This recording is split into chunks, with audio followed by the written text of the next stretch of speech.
The sun shone brightly over the Hunter Association Stadium, casting a warm glow on the impressive structure.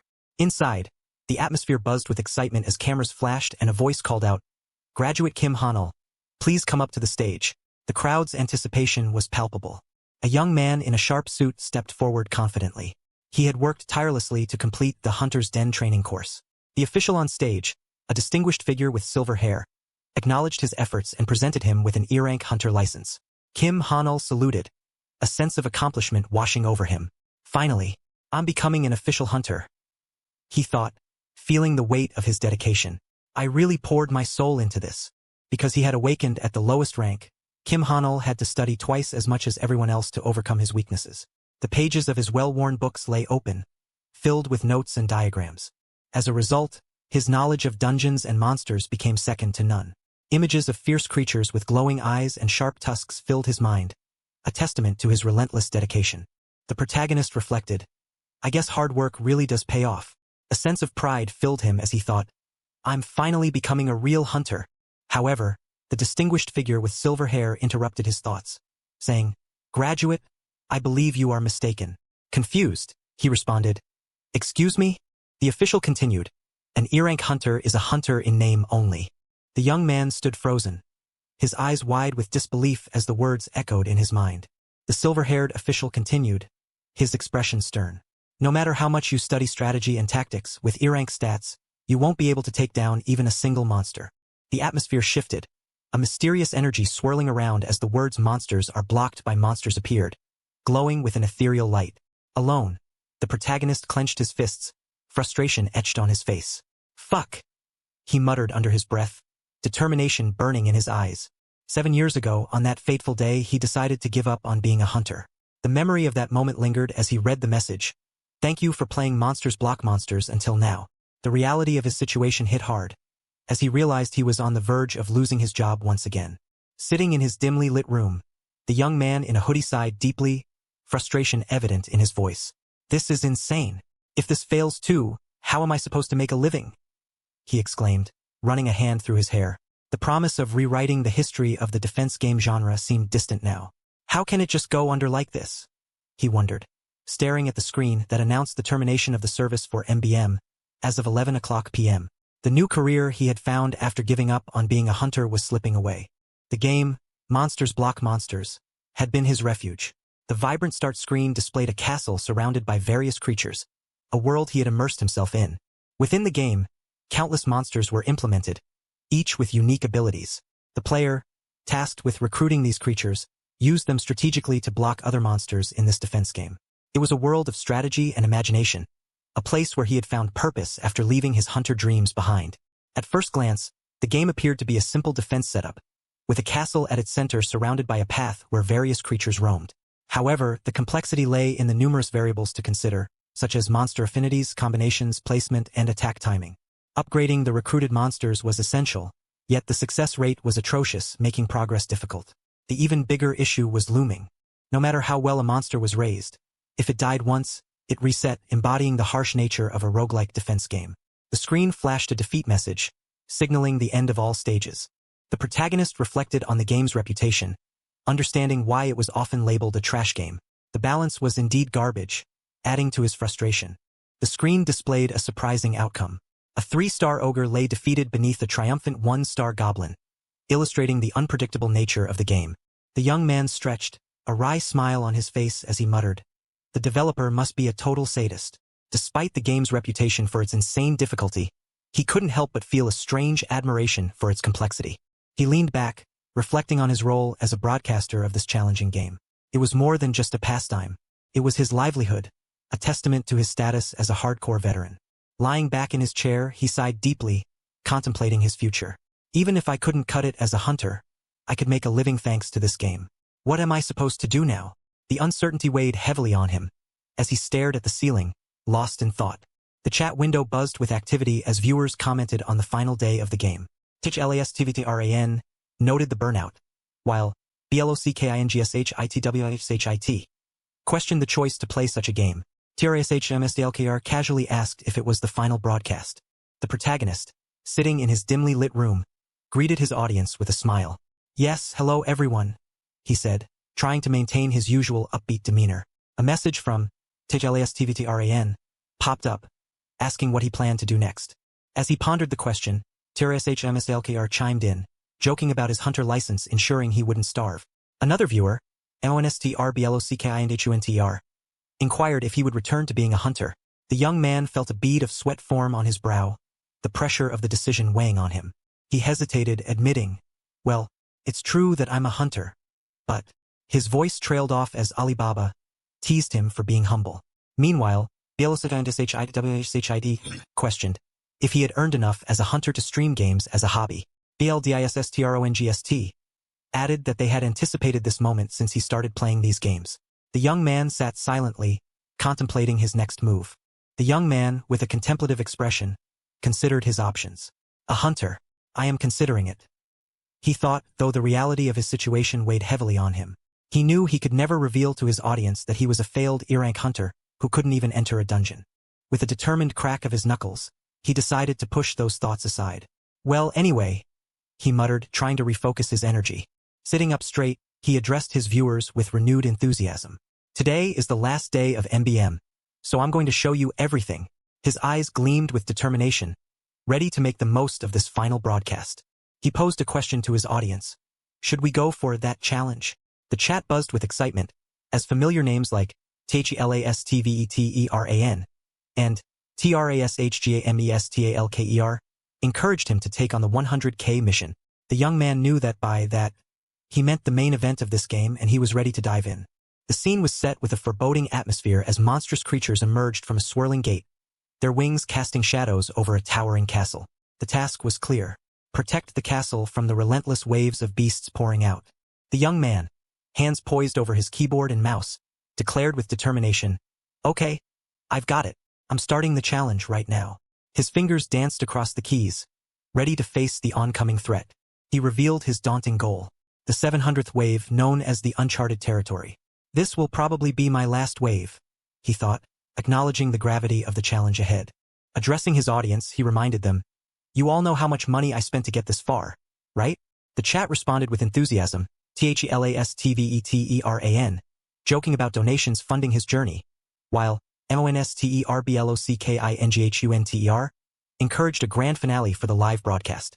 The young man, with a determined look, acknowledged the daunting task ahead. Until now, no one had ever successfully challenged the 700th wave. He knew that if he succeeded this time, he would set a new record and earn an achievement. Yet, as he hovered over the start button, he couldn't help but wonder if it even mattered anymore. The familiar game screen displayed a castle, ready to be defended. His hand trembled slightly on the mouse, betraying his nerves. Still, he took a deep breath, trying to calm himself. With a burst of energy, he shouted, "Let's go!" His hand slammed down on the desk, signaling the start of the challenge with renewed vigor. The swirling blue vortex marked the beginning of the 700th wave, unleashing a torrent of monstrous creatures. Their fierce roars echoed as they emerged, ready to attack. A horde of beasts charged forward, their numbers overwhelming. Each creature, more terrifying than the last, surged with a relentless fury, determined to breach the defenses. The protagonist, eyes wide with focus, acknowledged the daunting task. Right from the start. The numbers are no joke, he thought, his fingers poised over the keyboard. Then, shall I start with some pokes? He mused, strategizing his next move. Meanwhile, a goblin archer, eyes narrowed with concentration, drew back his bow. The arrow ignited with a fiery glow, ready to be unleashed upon the advancing enemies. The fiery arrow shot through the air, leaving a blazing trail as it soared towards its target. It struck with explosive force, scattering the monstrous creatures in its path, their snarls turning to cries of pain. The goblin archer, eyes wide with shock, realized the impending danger too late. His face twisted in fear as he let out a desperate scream. The screen flashed with a message. LV.100 Goblin Archer has been eliminated, marking the end of his brief resistance. The young man gritted his teeth, frustration evident on his face. That Goblin Archer was an expensive unit, he lamented, feeling the sting of the loss. Meanwhile, the monstrous horde continued its relentless advance, their fierce roars filling the air as they charged forward with terrifying speed. Damn, if those guys swarm in all at once, it's dangerous, he thought, his mind racing to devise a strategy. Blood splattered as the creatures clashed, the situation growing more perilous by the second. For now, he resolved, determined to hold the line. Summoning his resolve, he called forth the LV.130 succubus queen. Her presence was commanding, her power palpable. With her, I'll clear the entrance first, he declared, confident in her ability to turn the tide of battle. The succubus queen, her eyes glowing with a fierce intensity, surveyed the battlefield. A bead of sweat trickled down her face as she sensed something amiss. Suddenly, a deafening roar filled the air. A massive Cerberus, its 3 heads snarling, charged towards her with terrifying speed. "What the?" she exclaimed, caught off guard by the beast's sudden appearance. Her mind raced. When did that Cerberus get all the way here? She wondered, realizing the urgency of the situation. With a swift decision, she resolved, I need to pull back and reorganize for now. Her form shimmered with energy as she prepared to retreat. The monstrous creature lunged, its jaws snapping dangerously close. The succubus queen, enveloped in a swirl of magic, narrowly evaded the attack, her determination unwavering as she planned her next move. A violent burst of energy erupted, marking the end of the succubus queen's reign. Her elimination was swift and brutal, leaving a void in the defense. Nearby, the one-eyed bullseye met a similar fate, its demise marked by a sharp, decisive strike. The battlefield was unforgiving, claiming even the strongest. The young man clenched his fists, frustration etched on his face. Shit! I know it's the 700th wave, but they're way too strong, he muttered, grappling with the overwhelming force of the enemy. As the chaos unfolded, the ogre tailor fell, its defeat another blow to the defenses. The Cerberus, eyes glowing with a menacing light, continued its relentless advance, undeterred by the losses around it. The young man sat in the dimly lit room, his expression a mix of disbelief and frustration. To think the units I raised with such care would be eliminated so easily. He mused, the weight of the situation pressing heavily on him. A fiery explosion erupted on the battlefield, the intensity of the blast underscoring the dire circumstances. At this rate, this wave is a failure, he admitted, the realization hitting him hard. His fingers moved swiftly over the keyboard, desperation in his actions. There are no more units or buildings left to block the wave, he thought, his mind racing for a solution. Now only the castle remains, he concluded, knowing the final stand was imminent. The castle stood alone, its silhouette stark against the fading light. It was the last bastion of hope, a solitary fortress amidst the encroaching darkness. The Cerberus, with its 3 heads roaring in unison, charged forward, its eyes blazing with a fierce light. The ground trembled under its massive paws, and the air crackled with energy. Amidst the chaos, a thought echoed. Is it going to end like this? The monstrous horde surrounded the castle, their red eyes glowing ominously in the dim light. Each creature, more terrifying than the last, closed in, their growls reverberating through the air. The castle stood as the last line of defense, its walls reflecting the fiery glow of the approaching threat. Inside the castle, a figure clad in golden armor sat upon a throne, bathed in a radiant light. The armored figure exuded an aura of calm authority, while a shadowy figure stood silently beside them, watching the unfolding events with a stoic gaze. A notification appeared, declaring, "You have challenged the 700th wave for the first time." The young man, his face a mix of surprise and determination, stared at the message. He uttered, the weight of the challenge settling in as he prepared for the battle ahead. The armored figure, bathed in radiant light, sat with a calm demeanor, their presence commanding and serene. With eyes closed, the figure's expression was one of deep contemplation, as if gathering strength from within. Suddenly, their eyes snapped open, glowing with an intense red light, a powerful aura emanating from them. The air around seemed to shimmer as the words, "The Sovereign Awakens," appeared, marking a pivotal moment. The shadowy figure beside them handed over a gleaming sword, its blade catching the light. The armored figure rose, determination evident in their every movement, ready to face the encroaching darkness. The armored figure stepped forward, the floorboards creaking under the weight of their presence. Bathed in a brilliant glow, the figure's long hair flowed like a silver river, and the sword in their hand gleamed with a fierce light. A young man, his eyes wide with disbelief, whispered, "The Sovereign awakened?" His mind raced, struggling to comprehend the unfolding events. Across the hall, monstrous creatures charged, their snarls echoing through the grand chamber. The Sovereign stood resolute, ready to meet the oncoming threat. The armored figure, standing firm against the monstrous horde, reflected on countless defeats, each one a lesson in resilience. Yet, this moment felt different, unprecedented in its intensity. The golden-clad warrior, surrounded by a radiant aura, prepared to face the unimaginable. With eyes burning like embers, The figure questioned the reality unfolding before them. A mix of awe and disbelief etched across their face. As the ground shattered beneath the force of their power, the question lingered, echoing in the chaos. "What is happening right now?" The sovereign, surrounded by a whirlwind of chaos, swung their sword with precision, cutting through the monstrous horde. Blood and shadows danced in the air, the battlefield a blur of motion and light. The young man watched in awe as the armored figure unleashed a devastating attack, obliterating the creatures in a single powerful strike. His thoughts raced. Holy shit, he's taking them all out in one hit. A blinding flash erupted, the force of the attack shaking the very ground.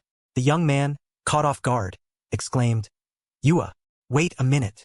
As the dust settled, the sovereign stood at the forefront, facing an endless wave of creatures. The young man realized the peril, thinking, "It's dangerous to jump in there."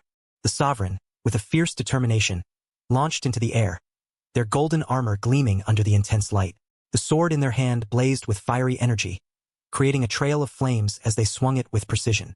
The arc of fire expanded, a brilliant crescent slicing through the air, its heat palpable even from a distance. The armored figure's movements were fluid, each motion a testament to their power and grace. The fiery arc descended upon the monstrous horde, the impact explosive and devastating.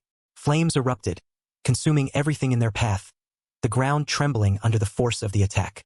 The creatures, caught in the inferno, were thrown into chaos, their roars of defiance turning into cries of panic. The young man, witnessing the overwhelming power, could only watch in stunned silence, his mind racing to comprehend the sheer magnitude of the sovereign's might. The sovereign soared through the air, their golden armor gleaming brilliantly as they swung their sword with a fierce determination. The arc of energy that followed was a radiant crescent, cutting through the air with a fiery intensity. The warrior's eyes, sharp and focused, reflected the resolve and power within. Their expression was one of unwavering confidence, a testament to their mastery and strength. As the sword connected with the horde, a blinding explosion of light erupted, the force of the impact sending shockwaves through the chamber. The energy crackled and surged, obliterating everything in its path. The battlefield was a scene of chaos as the creatures fell, their defeat marked by the sovereign's overwhelming might. Notifications flashed, declaring the elimination of the orc warrior and the lizardman hero, their forms vanishing amidst the destruction. The battlefield was a whirlwind of destruction as the sovereign's attack tore through the ranks of enemies. Notifications flashed, declaring the elimination of the viper, Saikin warrior, and salamander, their forms disintegrating in the chaos. A young woman with flowing purple hair charged forward, her golden armor glinting in the light. Her eyes were fierce, focused on the path ahead as she moved with incredible speed and agility. A sharp, intense sound cut through the air, the energy of the attack resonating with a powerful force. More notifications appeared, marking the defeat of the merfolk hero, juvenile drake, cyclops warrior, and minotaur. The scene was a blur of motion and light, the sovereign's relentless assault leaving nothing but devastation in its wake. The young man, still in awe, could only think, "This is unbelievable, what did I just see?" The young woman with flowing purple hair exhaled deeply, her breath visible in the cool air. Her golden armor shimmered as she planted her foot firmly on the ground, the sound resonating with authority. She extended her hand towards a swirling vortex of energy, the light from the portal casting a radiant glow around her. Her cape billowed dramatically, caught in the powerful currents of magic. Gripping her weapon tightly, she prepared for the next wave, her mind focused on the task ahead. The thought echoed in her mind, all those monsters. With a determined expression, she stood amidst a cascade of light, her presence commanding and fierce. The energy around her surged, illuminating the battlefield with a brilliant intensity. The battlefield was a spectacle of light and chaos, with notifications flashing rapidly. The Mad Drake and multiple skeleton warriors were eliminated, their forms dissolving into the ether. The Cyclops, too, met its end, vanishing amidst the destruction. A thought echoed in the air, filled with disbelief and awe. The sovereign took them all out alone? The young woman with flowing purple hair stood resolute, her back turned as she surveyed the aftermath. A congratulatory message appeared, acknowledging the victory achieved through sheer power and determination. The scene was one of devastation, with the young woman standing amidst the fallen creatures. Her presence was commanding, the golden armor glinting in the dim light as she prepared to move forward, leaving the chaos behind. The screen flashed with a triumphant message. "You have cleared the 700th wave." A young man with dark hair sat at his computer, his expression a mix of disbelief and awe. He leaned forward, excitement bubbling over as he exclaimed, "Guys, did you see the sovereign?" His voice was filled with astonishment, I thought he was just background decoration because he was always asleep, but he's a total cheat character. Turning back to his screen, he noticed something amiss. Guys? He called out, concern creeping into his voice. Did the stream crash? Why won't the mouse move? His fingers hovered uncertainly over the keyboard. Suddenly, a message appeared from HViewer1, thanking him. The young man blinked in surprise. The stream didn't crash. He realized, but this person isn't a bot. His eyes widened as he continued. It's the first time in 5 years I've seen Viewer 1 speak. A message appeared on the screen. Viewer 1, thanks to you, our liege has awakened from his long slumber. The young man stared at it, confused. ? Another message followed. We are now able to make a new start. Along with you. He scratched his head, responding awkwardly. Yes. His thoughts raced. This person is saying nothing but nonsensical things. The screen displayed. We look forward to your continued leadership. In a virtual landscape, a figure in a cloak bowed deeply to a woman in armor, acknowledging her presence. Suddenly, the chat updated. Viewer 1 has left. Other viewers expressed confusion. Wait, what? Did you clear it? What happened? The young man pondered. What? No one else saw it except that person. The young man in the blue hoodie sighed deeply, lamenting his misfortune. My luck is just terrible, he muttered, a hint of resignation in his voice. Despite the setback, he resolved to continue, mentioning, anyway, the final broadcast. His eyes widened in surprise, a single word escaping his lips. Suddenly, a swirling vortex of blue energy erupted from his screen, engulfing the room in a dazzling display of light. The force of the energy seemed to pull him in, his hands instinctively reaching out towards the source. The young man was caught in the whirlwind, his expression a mix of shock and awe as the energy enveloped him completely, leaving him suspended in its mesmerizing glow. The young man in the blue hoodie stumbled back, his eyes wide with shock as he exclaimed, What is this all of a sudden? His gaze fixed on the screen, the vibrant blue light reflecting in his eyes as he whispered, This is? The room was filled with a dazzling glow as a message appeared before him, declaring, You have acquired a new skill. He stared in disbelief, murmuring, A new skill? Realization dawned on his face, beads of sweat forming on his brow as he thought. That means, Reawakening? A stern man in a suit declared, An E-rank cannot operate as an official hunter. His expression was firm, leaving no room for argument. Nearby, a bespectacled man in a lab coat adjusted his glasses thoughtfully. An E-rank in a dungeon. I wouldn't recommend it, he advised, glancing at the papers in his hand. Well, there are those who awaken additional skills later on. He continued, It's rare, but in those cases, their rank might increase. His voice carried a hint of hope as he added, Yes, what we call a reawakening. Meanwhile, the young man in the blue hoodie reflected on his situation. I'm not sure why this is happening all of a sudden, he thought, a small smile forming. But to me, who has been ignored my whole life. His heart swelled with a newfound sense of possibility. The young man in the blue hoodie leaned over his desk, a determined look on his face as he read the message. A new opportunity has arrived. His heart raced with anticipation, the words echoing in his mind. He reached for the microphone, his fingers brushing against it as he prepared to address his audience. Everyone, with today's stream as my last. He began, his voice steady despite the whirlwind of emotions inside him. His eyes gleamed with newfound resolve, a confident smile spreading across his face. I'll be returning as a hunter, he declared, the promise of a new beginning lighting up his features. The sun shone brightly over the apartment building, casting a warm glow on the brick facade. The sky was a brilliant blue, dotted with fluffy clouds, as if reflecting the young man's newfound hope. Inside, his lips parted slightly, a soft sigh escaping as he absorbed the reality of his situation. Sitting on the edge of his bed, the MC contemplated his next steps. Man, I did manage to reawaken, but... He mused, the room still illuminated by the soft blue light of the screen.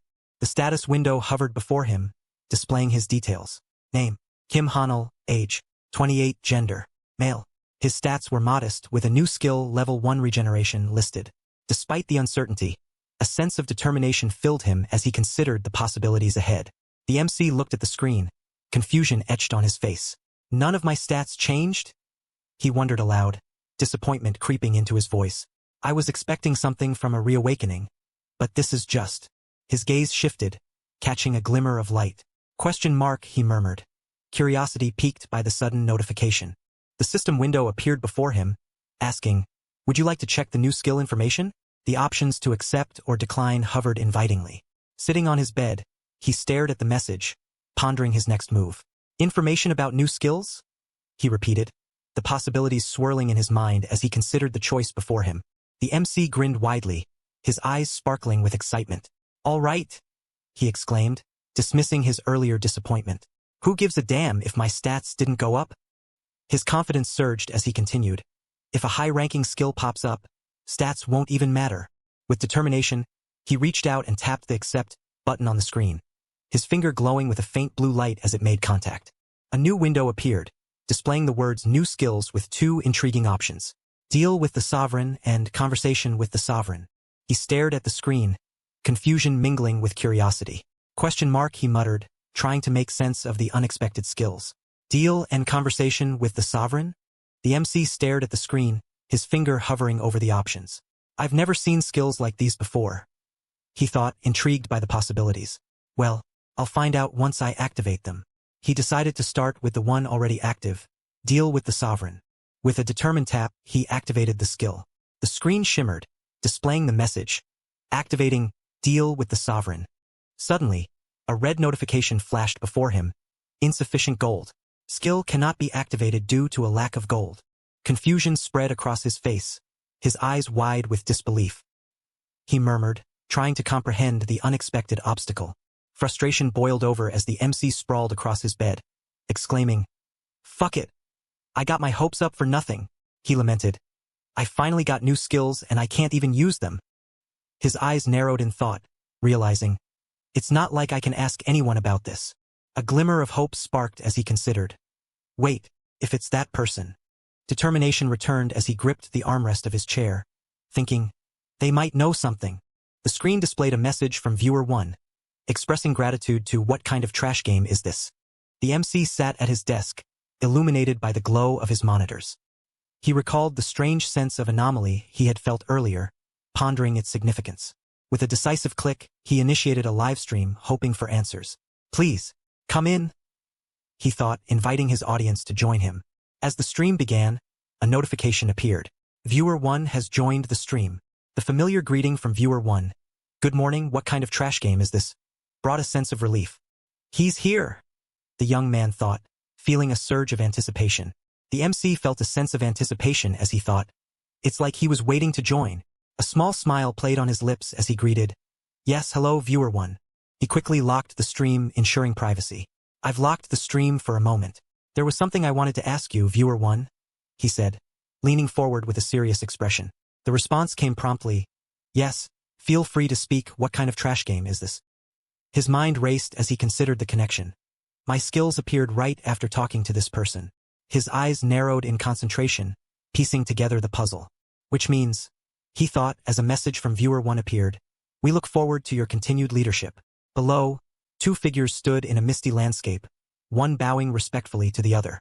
The swirling darkness seemed to whisper secrets as the young man pondered. This person might be related to my reawakening. Sitting at his desk, the black-haired youth clasped his hands, a bead of sweat trickling down his face. "This might sound strange," he began, "but I had a sudden reawakening yesterday." His eyes narrowed with intensity as he asked, "Viewer 1, do you know anything about reawakening?" The response was immediate and affirmative. "Yes, I do." His eyes widened in realization, a spark of hope igniting within them. "I knew it. He does know something." A figure stood amidst a storm of energy, their form glowing with an otherworldly light. The words echoed in the young man's mind. "I've heard that awakening is something beyond human control." He pondered the implications. If that's the case, could he be someone related to the thrones? His thoughts drifted to the mysterious figure seated on a grand throne, shrouded in shadows. And if he's the one who helped me reawaken? The question lingered. But why me? The MC rested his head in his hand, feeling a mix of relief and confusion. "I'm relieved that you know, but I'm also quite confused," he admitted, trying to piece together the puzzle. Staring at his monitors, he questioned aloud, "Why did this happen?" His hands gestured in frustration as he continued, "No matter how much I think about it, I can't find a reason for you to do me such a favor." The thought lingered in the air, that is. As the young man's eyes widened, reflecting the cosmic glow of a mysterious figure cloaked in shadows, the revelation unfolded before him. "Because the sovereign has chosen you." A celestial hand reached out, cradling him in its ethereal grasp. Hanul, it is thanks to you that my lord has awakened. The young man, Hanul, felt a bead of sweat trickle down his face as he whispered, "Awaken thanks to me? Could it be from that time?" His mind flashed back to a vision of a warrior, a figure of strength and grace, standing resolute amidst swirling mists, their presence both commanding and enigmatic. The message from viewer 1 resonated in Hanul's mind. Thanks to you, my lord has awakened from his long slumber. His eyes, sharp and focused, reflected the weight of this revelation. Is all of this? He wondered, trying to connect the dots. The room around him seemed to pulse with energy, a blue aura enveloping him as he questioned. Related to the game. The intensity of the moment caused him to... In the midst of this confusion, a cloaked figure holding a lantern appeared against a backdrop of swirling stars. The figure's presence was both mysterious and reassuring, as if whispering, "You may be confused right now, but you will come to understand in due time." The cloaked figure, shrouded in mystery, spoke with a voice that resonated through the void. As for the skills you were granted, for now, please just think of them as a token of my lord's gratitude. Hanul, the MC, listened intently, a bead of sweat on his brow. I understand for now. In that case, how do I use these skills? It seems like there are certain conditions. The lantern glowed with a golden light, symbols swirling around it. Conditions? The voice continued. Audience with the Lord is a skill that still needs some time. Hanul's expression turned to one of frustration. Then why won't the other skill activate? He questioned, his voice tinged with urgency. It says I can't use it because I don't have enough gold. The cosmic expanse shimmered with a question mark, hanging in the void like a riddle waiting to be solved. Hanul, seated at his desk, stared at his monitors, perplexed. A question mark? He muttered, trying to make sense of the enigmatic symbol. Suddenly, a hand emerged, grasping a book that glowed with a golden light, its pages turning with a soft rustle. The cloaked figure, bathed in a radiant aura, held the book aloft, its brilliance illuminating the darkness. The air was filled with a sense of anticipation, as if the answers Hanul sought were just within reach. The cloaked figure, bathed in a golden glow, acknowledged the situation with a hint of regret. It seems there was an oversight, the voice admitted, resonating through the shimmering air. Hanul, the young man with dark hair, absorbed this revelation with a mix of surprise and curiosity. An oversight? He echoed, his mind racing to comprehend the implications. The mysterious figure raised a hand, fingers poised with intent, as a promise was made. 0.50 gold will be deposited shortly, the voice assured, the air around them sparkling with anticipation. As the figure began to fade into a swirling vortex of colors, the voice offered guidance. You will be able to use the skill once you have the gold. You will learn more as you use it yourself. The cloaked presence vanished into the cosmic expanse, leaving Hanul with a sense of purpose and the promise of discovery. The cloaked figure, surrounded by a vibrant aura, expressed anticipation. Well then, I look forward to working with you, the voice echoed, leaving a lingering sense of partnership. As the radiant light intensified, the figure vanished, leaving behind a trail of shimmering colors. The message was clear. Viewer 1 has left the stream. Hanul, the MC, pinched his cheek, questioning the reality of the situation. This isn't a dream, right? He murmured, trying to ground himself in the moment. Sitting back in his chair, he pondered the implications. This confirms that person is indeed involved in my reawakening. He thought, considering the mysterious Lord. Does that mean the person he calls Lord is a throne? Despite his efforts, he admitted to himself, I have no idea what's going on. The MC, Hanul, reacted with surprise as a soft chime echoed in the room. Question mark, he uttered, his eyes widening in curiosity. A message appeared before him, declaring, 50 gold has been deposited. The notification continued, gold requirement met. Deal with the sovereign is now active. His eyes sparkled with a vibrant blue light, reflecting the information that had just been revealed. A bead of sweat formed on his brow, hinting at the intensity of the moment. Hanul turned his attention to a list displayed on the screen, detailing various monsters available for trade. His gold balance now read 50, just enough to consider acquiring a goblin slave. The options stretched before him, each with its own price, inviting him to make a choice. The list of monsters available for trade glowed on the screen, with Hanul's gold balance prominently displayed at 50. The options were varied, from a goblin slave priced at 50 gold to more formidable creatures like the goblin fighter and goblin archer, each demanding a higher price. The MC stared at the skill window, beads of sweat on his brow. This skill window, he thought, recognizing its similarity to the higher window in Fightmon. Images of goblins, wolves, and orcs flashed before him, their forms slightly different yet reminiscent of the game. It was almost identical to what he had seen in the virtual world, sparking a sense of familiarity. Reflecting on his gaming experience, he recalled how monsters were summoned to serve as troops. In the game, you would summon the monsters you hired here to your castle and use them as your troops. He mused, a realization dawning on him. Then can I summon them in reality, just like in the game? The possibility filled him with a mix of excitement and anticipation. The MC, Hanul, considered his options. If so, instead of me, since I lack combat power, he thought, a determined look crossing his face. I'll have a summon to fight for me. His eyes scanned the list, realizing, the only one I can hire with the 50 gold I have now is a goblin slave. The image of the creature appeared before him, its form glowing on the screen. Hanul's eyes widened in shock. Wait. This is? He exclaimed, the reality of his situation hitting him with full force. His gaze shifted to a new figure, the sovereign of phantasm, surrounded by a dazzling aura. The message read, 99,999,999,999 gold required. Affinity. 100. He pondered. If it's the sovereign, is that the character that wiped out all those monsters back then? Hanul, the MC, leaned over his desk, eyes fixed on the screen. I'd love to hire him if I could, but, he muttered, glancing at the staggering price and affinity required for the sovereign of phantasm. Looking at this insane price and affinity, it's out of the question.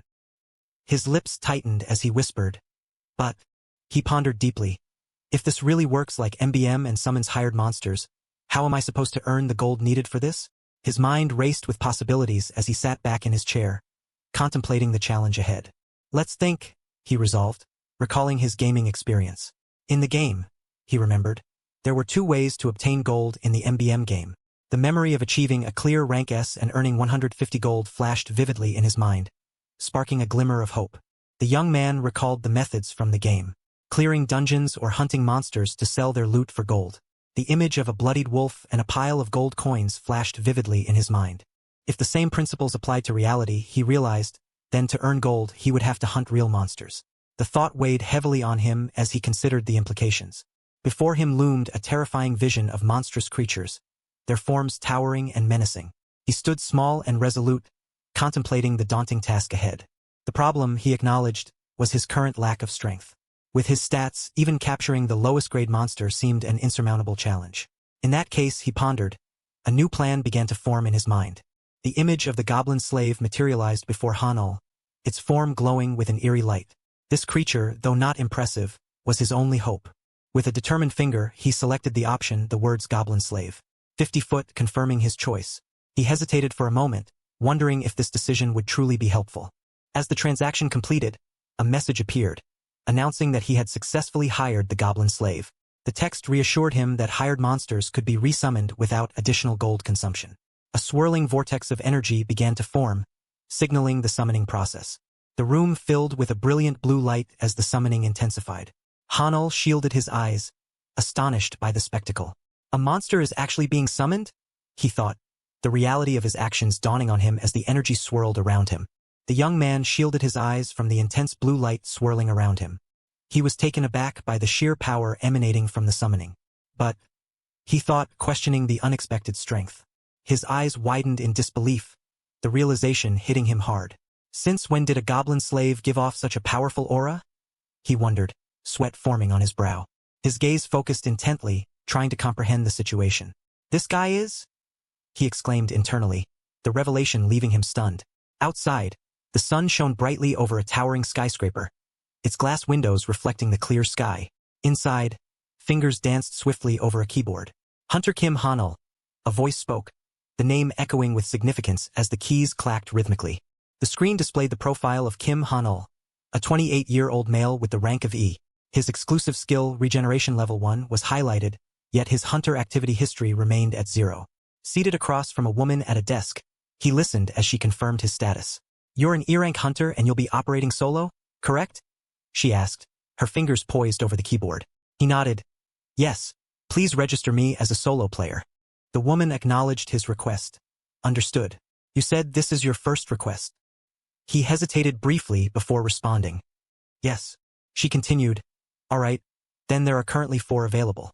The young man considered her offer, his expression thoughtful. "Would you like to take a look at the list?" she inquired. He crossed his arms, pondering. "Let's see. Which of these is the least conspicuous?" The young man with dark hair studied the options before him, his eyes narrowing in concentration. "This one?" he thought, considering his choice carefully.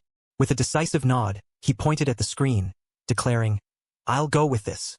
The woman across from him, seated at her desk, confirmed. "This request?" Adjusting her glasses, she warned, "That area is a place where troop support is impossible in an emergency. Are you sure you'll be okay?" He responded with a confident smile. "Yes." As he chuckled softly, a thought crossed her mind. Good grief, an E-rank hunter going hunting solo. She sighed. "Understood." The woman with glasses confirmed. "Your registration for this is complete. I will send the information required for the request via text." She continued, "Finally, please place your thumbprint on the machine in front of you for identity verification." The young man complied, responding with a simple, "Yes." As he placed his thumb on the device, she added, "You can head out as soon as the verification is finished. Do you have any additional questions?" He shook his head. "No, I don't." With a nod, she concluded, "All right then, I'll see you after the request is finished." The young man's sneakers squeaked softly against the floor as he moved, a sense of anticipation building within him. Finally, my first hunter activity, he thought, the words echoing in his mind with a mix of excitement and determination. Standing tall, the black-haired youth glanced around the bustling office. "I'm nervous, but also excited," he admitted to himself, feeling the adrenaline coursing through his veins. "Now then, shall I go test out my new skill?" he pondered, a confident smile playing on his lips. Outside, the sky stretched endlessly, a brilliant blue canvas dotted with fluffy white clouds. The sun shone brightly, casting a warm glow over the landscape, as if encouraging him on his new journey. The scene shifted to a picturesque village nestled among lush greenery. The request details appeared, outlining his mission. Exterminate goblins settled on the mountain behind the village. It was an E-rank task, requested by a village resident, and the young man felt a surge of resolve as he prepared to embark on his first solo adventure. The young man with dark hair walked along the path, the sun casting a warm glow on his face. "I think I'm almost there," he mused, his eyes scanning the horizon. As he continued, a voice called out, "My hunter!" He turned his head slightly, acknowledging the greeting with a subtle nod. Ahead, an older man approached, waving enthusiastically. "Welcome, hunter," the man exclaimed, his voice filled with gratitude. The two met, and the older man clasped the young hunter's hands warmly, a gesture of trust and hope for the task ahead. The older man bowed slightly, expressing his gratitude. "Thank you so much for coming to such a humble place." The young hunter, with a reassuring smile, replied, "Not at all, sir. It's my job." He continued, "You've been very distressed because of the goblins, right?" The older man sighed heavily. "Don't even get me started. Because of those bastards, we haven't been able to set foot in the mountains for a week." The black-haired youth pondered. "I guess so. There's no reason for anyone to come all the way to the countryside to catch goblins. There's nothing to gain compared to the time spent." Concern etched on his face. The older man asked, "But, will you be okay on your own? I heard those goblins are tougher than they look." The young hunter nodded, determination shining in his eyes. The older man's face was etched with worry as he expressed his concern. "I'm worried that our benefactor might get hurt." The young hunter gently clasped the village head's hands, offering reassurance. "Mr. Village Head," he began, his voice steady and calm. With a confident smile, the black-haired youth promised, "I promise you, nothing will happen to the village or to me." His words were filled with determination, a bright sky reflecting his resolve. The village head, overwhelmed with gratitude, bowed his head slightly, murmuring, "Thank you so much." The village head, overwhelmed with gratitude, continued to express his thanks, his voice filled with sincerity. The young hunter nodded, accepting the appreciation with a humble smile. After calming the older man, who was still expressing his gratitude, the black-haired youth set off towards the forest. His steps were steady as he moved deeper into the woods where the goblins were rumored to dwell. As he ventured further, he paused, surveying the area. "I think it's around here," he murmured to himself, noting the stillness of the surroundings. "Nothing special yet," he added, his eyes scanning the dense foliage. A bead of sweat formed on his brow as he remained alert, his senses heightened, ready for any sign of movement in the quiet forest. Water cascaded into a wooden bowl, held by a green-skinned hand, the liquid sparkling in the sunlight. The goblin brought the bowl to its lips, drinking deeply, savoring the refreshing water. The black-haired youth, observing from a distance, was taken aback. He muttered, confusion evident on his face. Before him, a group of goblins gathered, drinking from the spring with a casual air, reminiscent of middle-aged men enjoying a break. The young hunter's expression was a mix of disbelief and amusement. The goblins continued their leisurely break, seemingly unaware of the young hunter's presence. Their casual demeanor was unexpected, as they chatted and drank from the spring. The black-haired youth, observing from a distance, felt a sense of relief. I can summon this guy without any worries, he thought, activating his inventory with a confident smile. Reaching into the glowing interface, he retrieved a shimmering orb. Okay then, time to test this guy out, he murmured, anticipation building. With a swift motion, he launched the orb forward, shouting, "Go, goblin slave!" The orb shot through the air, leaving a trail of light as it sped towards its target. The orb soared through the air, catching the attention of the goblins. They paused, their chatter interrupted by the sudden appearance of the glowing sphere. As the orb landed softly on the ground, the goblins gathered around it, their curiosity piqued. The black-haired youth watched from a distance, his expression shifting to one of surprise. He muttered, unsure of what to expect next. The goblins continued to examine the orb, their confusion evident as they exchanged puzzled glances, unsure of the strange object before them. The goblins' expressions shifted from curiosity to aggression, their eyes narrowing as they bared their teeth, a low growl rumbling from their throats. The black-haired youth, startled by the unexpected reaction, felt a bead of sweat trickle down his face. What? He exclaimed, his mind racing. Is this not how I'm supposed to summon him? As the goblins began to advance, he took a step back, panic setting in. What kind of system is this? He thought frantically. This is bad. It's already too late to run. Determined, he steeled himself, glancing at the approaching goblins. If it's come to this, he resolved, I'll just have to try it on my own without the summon. The goblins charged forward, their claws extended and eyes filled with hostility. The black-haired youth braced himself, doubt flickering in his mind. Can I do it? He wondered, as the goblins closed in with a screech. They're coming.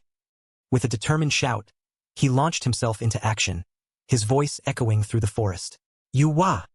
The young man and the leading goblin leaped towards each other, their paths set to collide in a fierce confrontation. The black-haired youth's eyes widened as the goblin's claws came dangerously close, a sharp glint reflecting in his gaze. Suddenly, a brilliant flash of light erupted, momentarily blinding both the young hunter and the goblins. The words, "Summoning Goblin Slave," appeared, signaling the activation of the orb's power. In an instant, the goblin was thrown back, a powerful force sending it hurtling through the air, while the young man stood firm, his resolve unshaken by the unexpected turn of events. The black-haired youth stood frozen, his eyes wide with shock as he processed the unexpected turn of events. Memories flooded back to him, recalling the time when he first started playing MBM. The first monster he obtained was a goblin slave, a humble beginning that held great potential. He remembered the joy of acquiring his first monster, pouring all the rare items he had into it, nurturing it with care and dedication. The image of a powerful, armored creature loomed in his mind, a testament to his efforts. With a sense of pride, he recalled how he had cleared over 100 waves with just this one monster, its glowing eyes a symbol of the strength he had cultivated. The memory fueled his determination, readying him for the challenges ahead. The air shimmered with energy as a formidable figure emerged, cloaked in shadows and exuding an aura of power. The goblin, now transformed, stood tall with a menacing grin, its eyes glowing with a fierce light. Adorned in a wind helm and raven leather armor, both of rank A, it wielded a club of Hercules with confidence. The raven cloak and boots completed its fearsome ensemble, each piece of equipment radiating strength. The black-haired youth watched in awe, realizing the full potential of his summon. A message appeared, explaining the perk that had been applied. It revealed that the inventory of the first hired monster had been retrieved, granting the goblin its impressive arsenal. The young man felt a surge of hope, understanding that this unexpected advantage could turn the tide in his favor. The air crackled with energy as the goblin's transformation reached its peak, a blinding light enveloping its form. Emerging from the brilliance, the goblin, now a formidable warrior, swung its mighty club with a fierce determination, the air around it swirling with power. The ground trembled as the goblin's foot landed with a forceful impact, flames and energy spiraling around its leg, amplifying its strength. A massive beam of light shot skyward, cutting through the forest canopy, leaving a trail of destruction in its wake. The protagonist watched in awe as the goblin's attack obliterated the path ahead, clearing the way for their advance. The transformed goblin, now a towering figure of power, descended with a mighty leap, its form wreathed in dark energy. Below, the ground was littered with the remains of its fallen foes, a testament to its newfound strength. One of the remaining goblins, eyes wide with terror, let out a panicked cry, its voice trembling as it witnessed the devastation. The air was pierced by a deafening screech as the formidable creature soared through the sky, its presence casting a shadow over the forest. In a desperate bid for survival, a lone goblin sprinted through the trees, its heart pounding as it fled from the overwhelming force that pursued it. The goblin, now a formidable warrior, soared through the air, its cloak billowing like dark wings. Energy crackled around its form, enhancing its already impressive presence. A notification appeared, declaring the activation of Raven's Wingbeat A. The goblin's boots shimmered with a radiant glow, and ethereal wings unfurled from its back, propelling it forward with incredible speed. With a burst of power, the goblin shot downward, a trail of light and energy marking its path.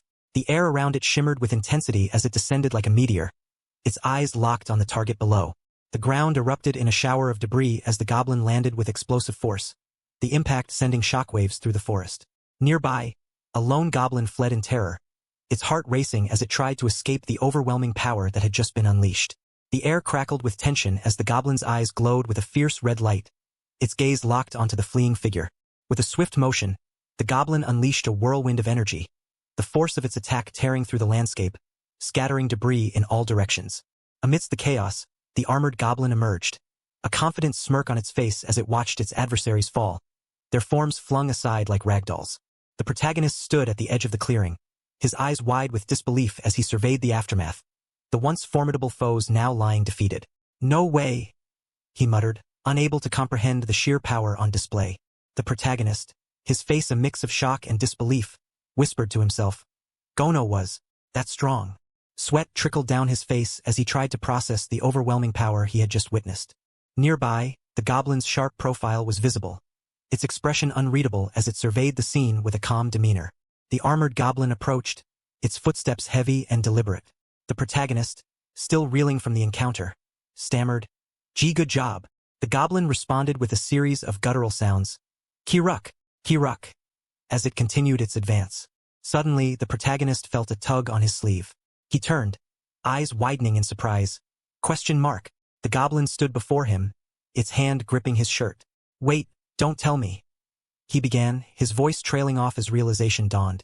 The protagonist, still processing the events, looked at the goblin with a mix of confusion and amusement. "Are you asking for a pat on the back?" he questioned, his voice tinged with disbelief. The goblin responded with its usual guttural sounds, "Kiruk, Kiruk," as it stood confidently before him. Suddenly, the scene shifted, and the goblin's eyes sparkled with an unexpected intensity. The protagonist found himself wondering, "What the? Are all summoned monsters like this?" He was taken aback by the goblin's expression, thinking, "What's with that look in his eyes?" A notification appeared, displaying a message. The protagonist stared at the screen, trying to make sense of the information. He muttered, "What?" Turning his gaze back to the display. "Affection level?" he questioned aloud, still trying to grasp the implications of the affinity score. The protagonist stood perplexed, staring at the glowing screen before him. "Wait, this isn't some dating sim. Why the hell is there an affinity meter?" he wondered aloud, glancing down at the goblin kneeling beside him, its eyes expectant. A notification appeared, its message clear. "When affinity is maxed out, you can obtain a new skill. Your eyes are opened." The words lingered in his mind, sparking curiosity. His eyes widened, reflecting the message as he repeated, "New skill." The concept intrigued him, the possibilities endless. With a newfound determination, he crouched down, embracing the goblin warmly. "Who's good, boy? Little Gono, you're doing great," he praised, a playful tone in his voice. The goblin beamed, basking in the attention. "If it gets me a skill, I'll praise him all day long," he thought, a smile playing on his lips. A notification appeared, announcing that Gono's affinity had increased by +10. The scene shifted to a serene forest, sunlight filtering through the leaves. "Anyway," our MC thought, contemplating his next move. He stood amidst the fallen monsters, frustration evident as he mused. "I'm killing these monsters, but they aren't dropping any loot. Is this not how I'm supposed to get gold?" The goblin beside him, Gono, made its familiar sounds, "Kiruk, Kiruk. The protagonist turned, curious? Gono, what is it? Our MC watched as Gono moved with purpose, kneeling beside a fallen goblin. The creature's hands glowed with a mysterious blue light, and he couldn't help but wonder, what's he doing? Gono's hands opened to reveal two sparkling blue crystals, their surfaces catching the sunlight. Kiruk. Kiruk, the goblin exclaimed, clearly proud of its find. The protagonist leaned closer, examining the crystals with curiosity. That came out of the goblin's corpse? He asked, puzzled by their appearance. It doesn't look like a normal rock. What is it? Gono gestured excitedly. Kiruk. Kiruk. The protagonist turned, trying to understand. In the back? He repeated, following the goblin's eager pointing. The swirling blue energy crackled with intensity, drawing our MC's attention. This is... He murmured, captivated by the sight. As he stepped closer, the realization dawned on him. It's a gate, he questioned, observing the vibrant portal. The goblin beside him, Gono, stood in awe, both of them dwarfed by the luminous spectacle. But it's way too small for a gate, he noted, puzzled by its size. Gono's hand opened, revealing the sparkling blue crystals once more, their surfaces shimmering in the light. With a swift motion, the goblin tossed one of the crystals towards the gate, its trajectory precise and deliberate.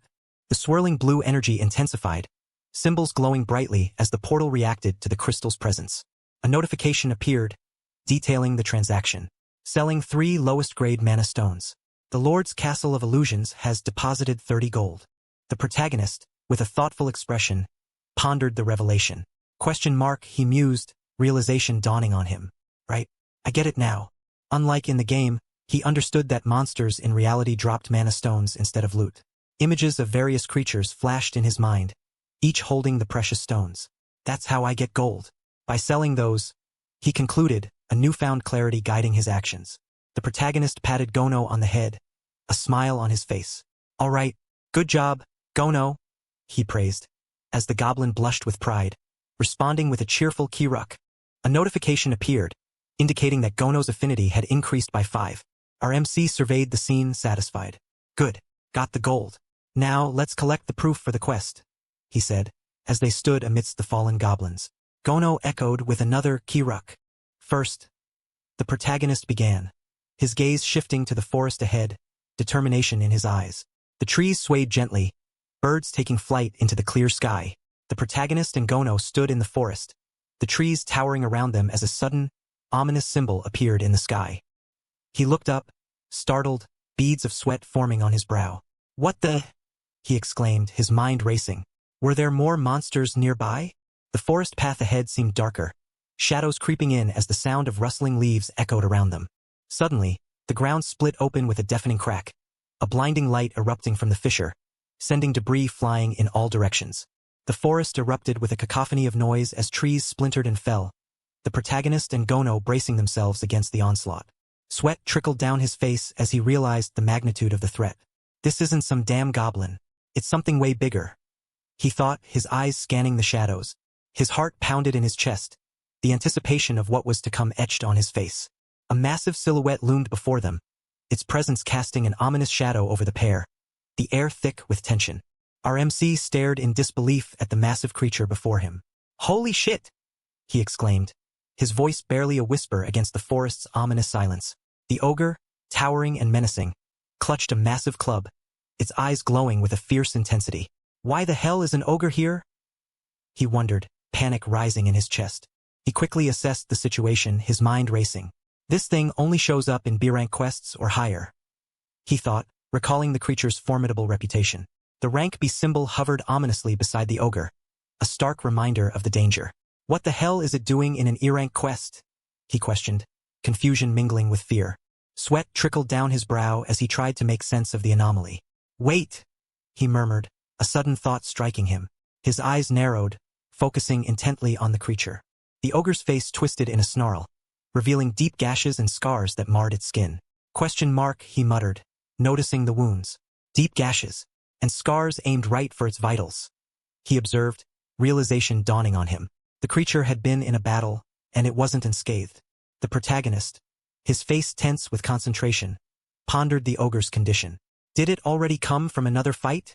He wondered, noting the creature's injuries. Despite its wounds, he knew the ogre's combat power remained formidable. But no matter how hurt it is, an ogre's combat power is still B rank or higher. A sudden notification appeared, its message clear and urgent. 3 minutes until Gono returns to the Lord's castle. The protagonist and Gono both reacted to the message, their expressions a mix of surprise and urgency. The countdown loomed over them, a reminder of the limited time they had. His mind raced as he realized Gono's summon time was almost up. Sweat dripped down his face as he considered his options. Damn it! Should I run while I still can? He thought, the weight of the decision pressing heavily on him. The sound of footsteps echoed as the protagonist sprinted forward, determination in his stride. Ahead, Gono, the summoned creature, stood tall and imposing, his presence a stark contrast against the bright sky. Our MC gasped, "Gee, Gono?"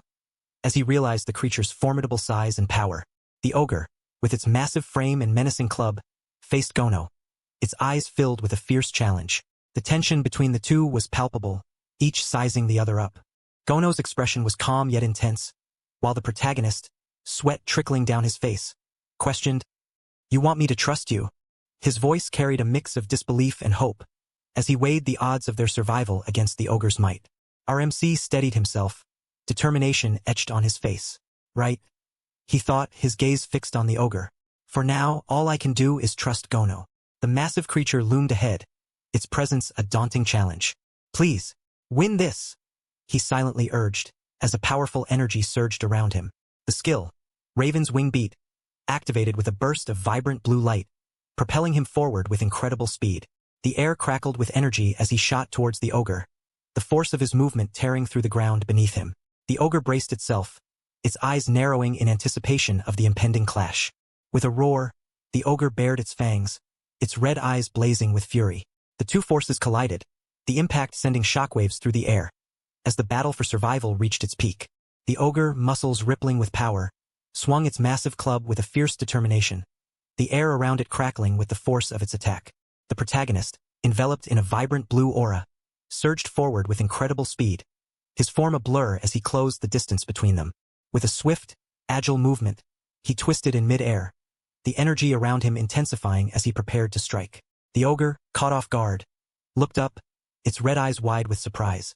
In a flash, the protagonist descended upon the creature, his attack precise and powerful, the impact sending a shockwave through the ground as the battle reached its climax. The protagonist, enveloped in a brilliant blue aura, surged forward with unstoppable momentum. His form blurred as he closed in on the ogre, the energy around him crackling with intensity. The ogre, its eyes wide with surprise, watched as the young warrior ascended into the sky, leaving a trail of vibrant blue light in his wake. The air shimmered with power as he prepared for his next move. With a swift, decisive motion, he descended, his body a streak of blue energy. The ogre braced itself, its muscles tensing as it prepared to counter the impending strike. The impact was explosive, the force of the collision sending shockwaves through the ground. RMC, his face set with determination, drove his attack home, the blue energy enveloping both him and the ogre in a dazzling display of power. The ground trembled as the protagonist's attack landed, a brilliant blue energy enveloping the scene. Dust and debris flew in all directions, the force of the impact creating a crater beneath the ogre's feet. The ogre, its muscles straining, raised its massive arms in a desperate attempt to shield itself from the onslaught. Its red eyes glared defiantly, teeth bared in a snarl of resistance. Sweat dripped down the creature's face, its expression a mix of fury and desperation as it struggled to withstand the relentless assault.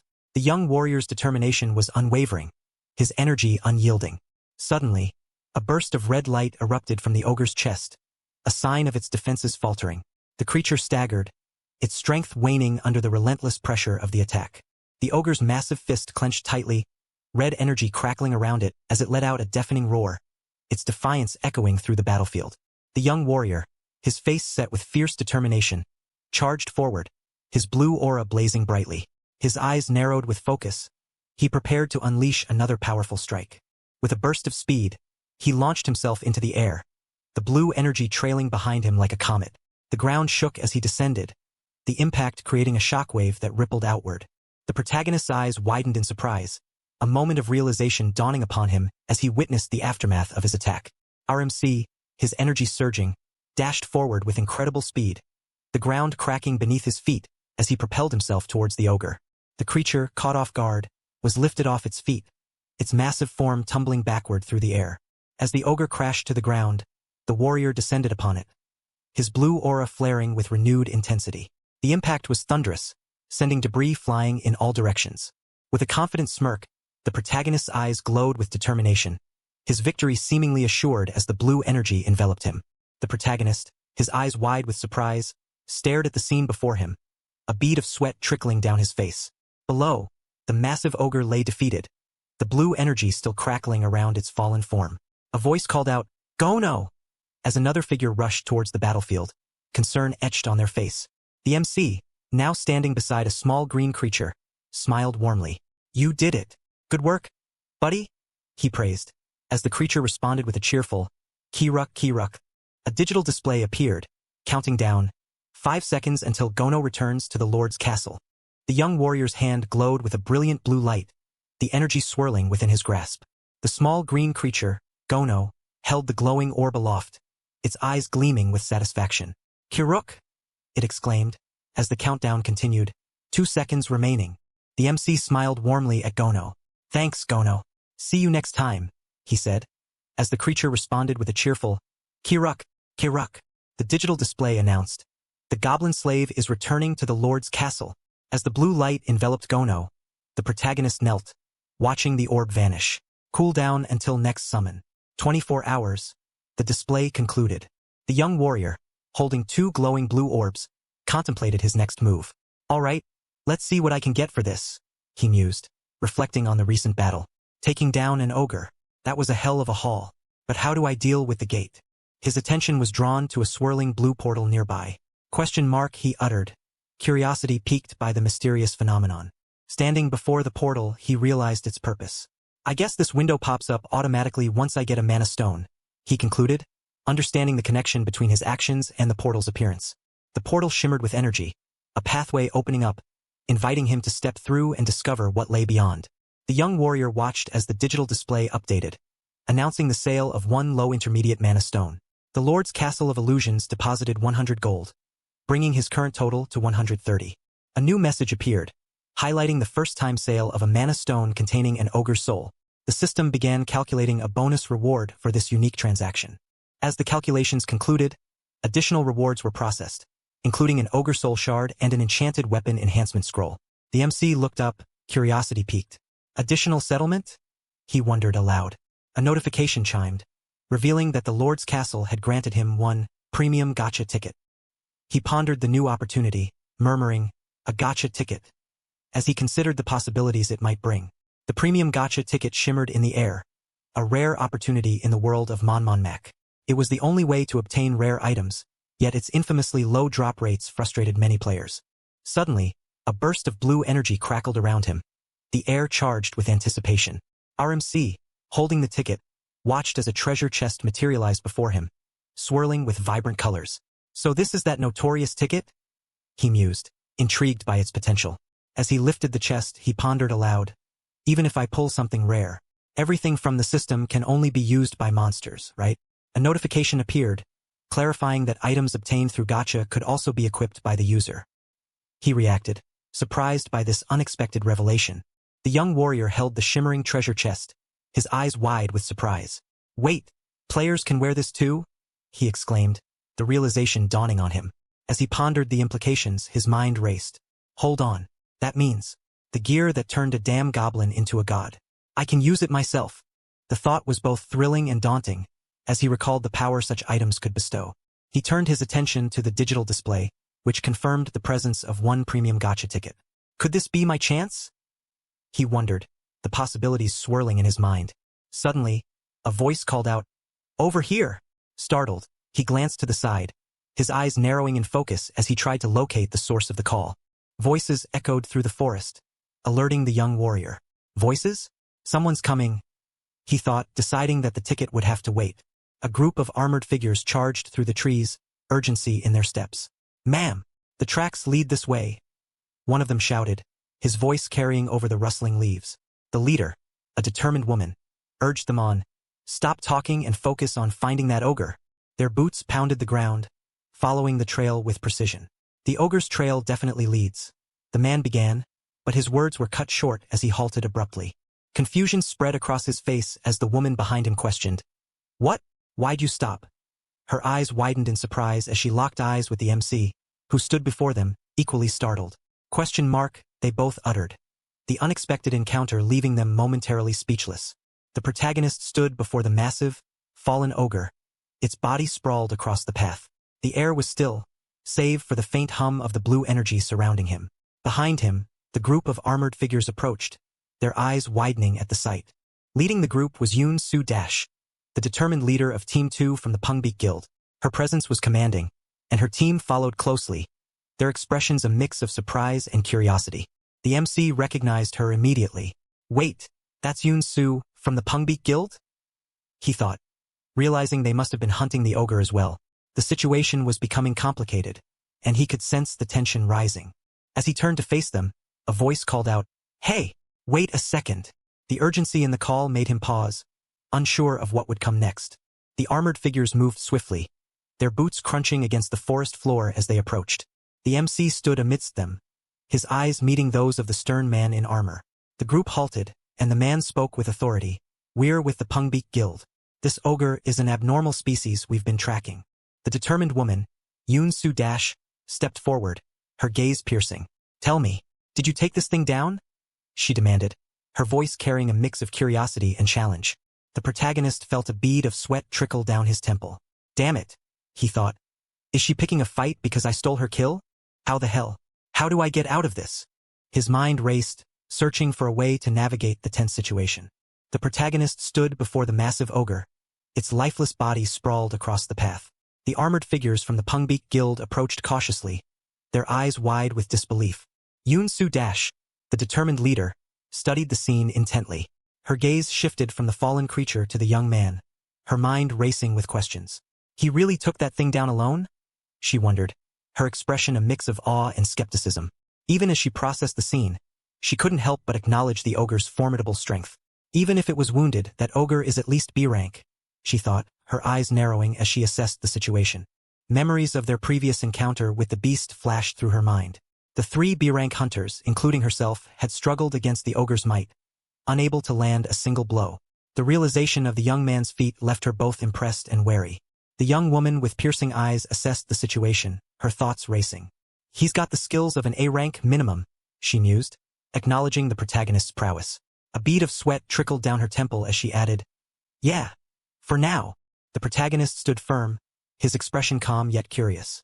A gloved hand extended towards him, accompanied by a friendly voice. "Nice to meet you, Hunter." The woman, now smiling warmly, introduced herself. "I'm Yoon Soo, from the Pongbeek Guild." Her demeanor shifted from cautious to welcoming, her hand still outstretched. As they shook hands, a thought lingered in her mind. Let's see what kind of man he is. The young man responded confidently, "I'm Kim Hanul," as sunlight filtered through the trees, casting a serene glow over their meeting. A brilliant light burst forth, illuminating the sky with a radiant glow. The figure of an archangel emerged, its presence commanding and majestic. The message was clear. The archangel of the heavens shows deep interest in the person before you. Yoon Soo's eyes widened in surprise, a bead of sweat forming on her cheek. She turned to Kim Hanul, her expression a mix of disbelief and curiosity. A constellation is interested in him? She thought, her gaze fixed on the young man. Despite the extraordinary revelation, he appeared so ordinary. Her mind raced with questions as she studied his calm demeanor, wondering what lay beneath the surface.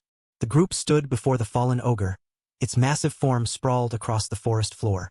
One of the armored figures turned to Kim Hanul, asking, "Hunter Hanul, did you take down this ogre yourself?"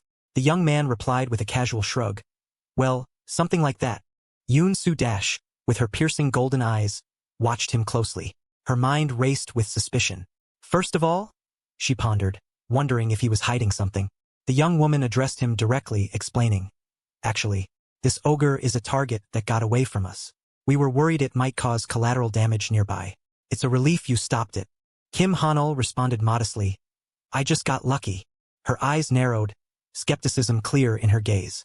This isn't the kind of monster you kill with just luck, she thought, her instincts telling her that he was definitely hiding something. In that case, she resolved silently, determined to uncover the truth. The young woman with striking golden eyes addressed Kim Hanul, her voice steady and confident. "We'll hand over all rights to the ogre you hunted," she declared, her expression calm yet firm. Kim Hanul looked up, a hint of surprise in his eyes. Hand them over?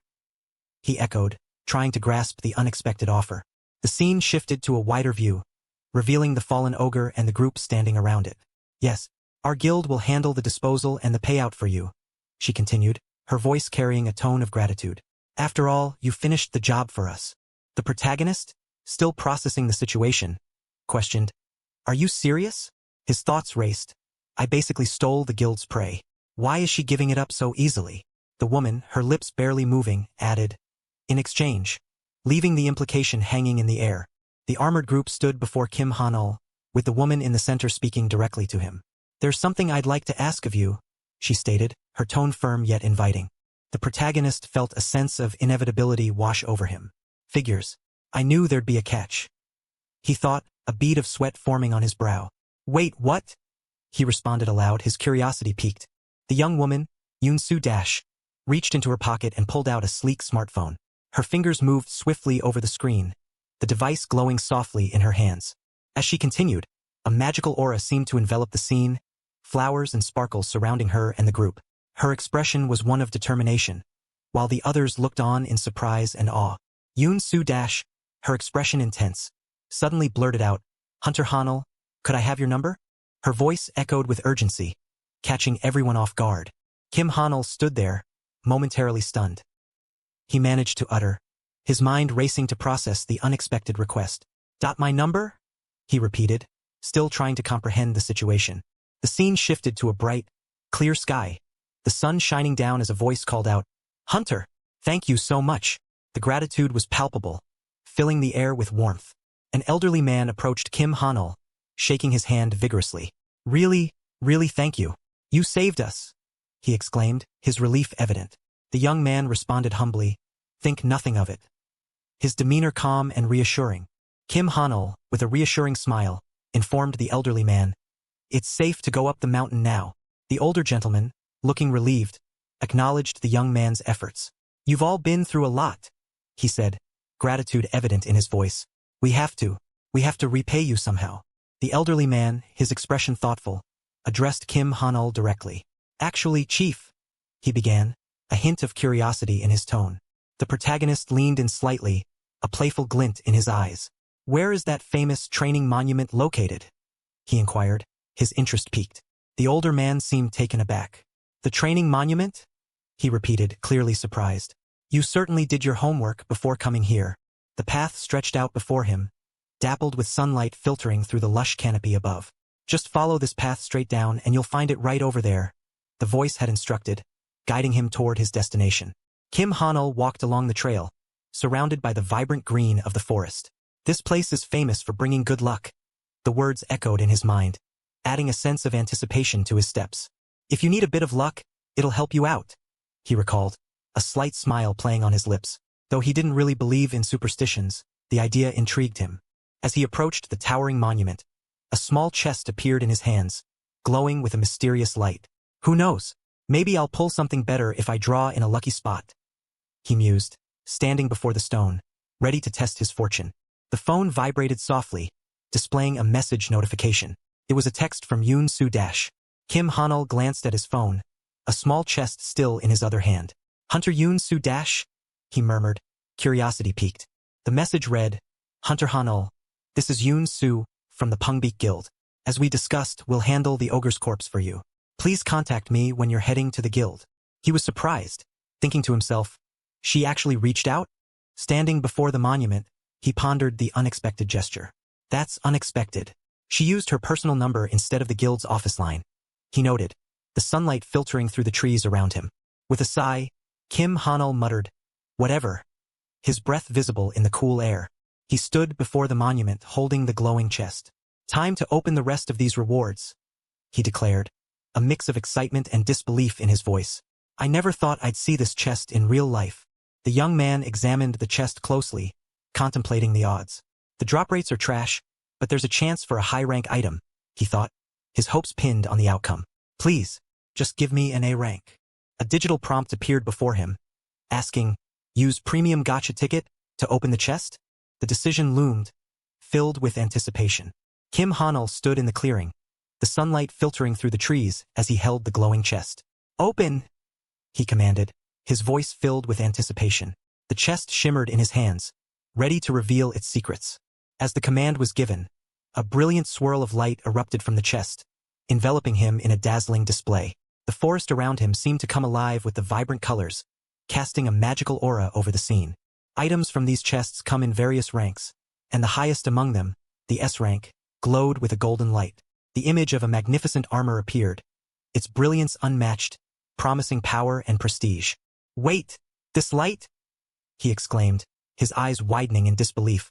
The golden glow surrounded him, illuminating the forest with its radiant hue. "Golden?" he murmured, awestruck by the unexpected turn of events. The vibrant light from the chest shifted, catching Kim Ha-nul's attention. "It's red!" he exclaimed, his eyes widening in shock as the unexpected color filled his vision. The scene transitioned to a serene view of a building under a clear blue sky, a rainbow faintly visible in the background, adding a touch of tranquility to the moment. Inside, the young man sat at his desk, surrounded by glowing monitors. He leaned back in his chair, deep in thought. He murmured, contemplating the situation. The protagonist pondered aloud. "This is an unexpected problem." He rested his chin on his hand, considering his next move. "I figured out how to get gold, but..." His voice trailed off, uncertainty lingering in the air. Kim Ha-nul sat in front of a glowing screen, his finger hovering over the options. "I'm trying to hire monsters, but I can't select anything on the status window," he muttered, frustration evident in his voice. "What the hell is the issue?" The screen displayed a list titled Lord's Transaction. Monster list, showing various creatures and their costs. His eyes scanned the options. Goblin Fighter, Goblin Archer, and more, each with a price tag. The available options were highlighted. Goblin Fighter and Ogre Berserker. "Are these two the only ones I can hire right now?" he wondered aloud. The Goblin Warrior is only 70 gold, so that makes sense. A vivid image of the monsters appeared, their forms surrounded by an aura of power. But why is the Ogre Berserker available? "He costs 420 gold, he questioned, confusion creeping in. "I shouldn't have enough gold yet." The realization struck him suddenly. "Wait, don't tell me," he thought, as the scene of fallen monsters flashed before his eyes. The ground was littered with the bodies of creatures he had defeated. "Can I only hire monsters I've personally killed?" he pondered, the question lingering in his mind. Sitting back in his chair, Kim Ha-nul considered the implications. "If that's the case, it adds up," he reasoned, understanding why only certain options were available. "That's why only these two are unlocked," he concluded, his eyes fixed on the glowing screen. The protagonist's gaze shifted, determination setting in. "I have to hunt them myself," he mused, acknowledging the challenge ahead. "It's a tough requirement, but..." He trailed off, contemplating his next move. With renewed resolve, he recalled the item he had obtained earlier. "With that item I pulled earlier," he thought, as the vibrant energy of the premium gacha ticket enveloped him. The forest around him shimmered with the radiant light, signaling the beginning of a new opportunity. The shimmering glasses lay on the table, surrounded by a mystical aura. "If I use this right," he thought, contemplating the potential of the item before him. The description of the beholder's glasses appeared, detailing their unique properties. These glasses, crafted by a sage, offered a significant boost to all stats and the ability to use the sage's eye skill twice a day. "It's not impossible," he mused, realizing the power they held. Kim Ha-nul stared at the glasses in disbelief. "I can't believe I actually pulled a unique," he marveled, holding the item carefully. It was a unique grade item, a rarity that few had ever seen. Reflecting on the game's lore, he understood its true value. "Based on the game's lore, it's worth more than a pile of high-rank gear," he acknowledged, comparing it to other A-rank items like Sauda's armor and Tentium's ring. The effects of this single unique item were far superior, a treasure beyond compare. Kim Ha-nul sat quietly, contemplating the possibilities. And besides, he thought, his mind racing with the potential of the item. The young man looked down at the glasses in his hands, a sense of anticipation building. "It said I could wear it too," he recalled, the words echoing in his mind. With a determined expression, he placed the glasses on his face. "Let's see," he murmured, adjusting them carefully. Suddenly, a burst of energy enveloped him. The room filled with a brilliant blue light. His eyes widened in awe as the power surged through him, illuminating his surroundings with an intense glow. The status window displayed Kim Ha-nul's details, revealing his age and gender. His stats showed a significant boost, with strength, agility, stamina, and willpower all enhanced by the unique item. The description of the sage's eye skill appeared, explaining its ability to reveal a target's stats and skills twice a day, with no charge for C rank or lower targets. Whoa! He exclaimed, astonished by the potential of the skill. The protagonist stared at the glowing screen, his eyes wide with disbelief. My stats really went up by 5? He questioned, pointing at the display. A smile spread across his face as he realized the unique grade items effect was real. The unique grade item effect actually works on me, he thought, excitement bubbling within him. This is insane, he concluded, the thrill of newfound power evident in his expression. Kim Hanul sat in his chair, the glow of the screen reflecting off his face. Wait, can I use this skill too? He wondered aloud, excitement tingling in his voice. The thought of using the sage's eye to see the enemy's info before a fight filled him with anticipation. This is exactly what I need right now, he realized, as images of various creatures appeared before him. The mutant hydra, gargoyle, and werewolf, each with their respective ranks, flashed on the screen. Hunting will be a breeze if I can see their info ahead of time, he thought, strategizing his next move. Yet, as he held the glasses, a thought nagged at him. There's one thing bothering me, he admitted, examining the delicate frame in his hands. Why am I getting all this power for free?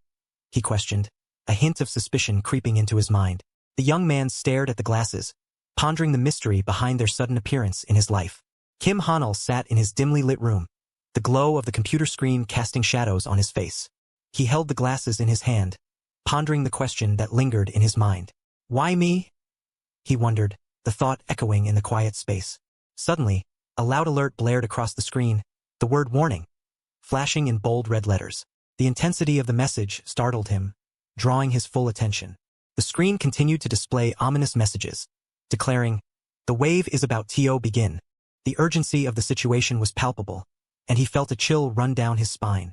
"Prepare your defenses," the screen commanded, as the protagonist's eyes widened in shock.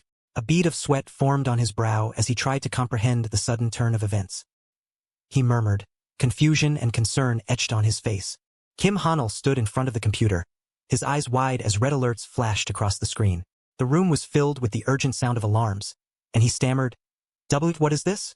The protagonist's face was tense, beads of sweat forming as he tried to process the situation. "This is," he murmured, his voice trailing off in disbelief. A mysterious symbol glowed on the screen, casting a blue hue over the room. He stared at the large display, recognizing it as the MangAcapped game screen. The realization hit him, and he whispered, "It's the MangAcapped game screen." The screen displayed an urgent message.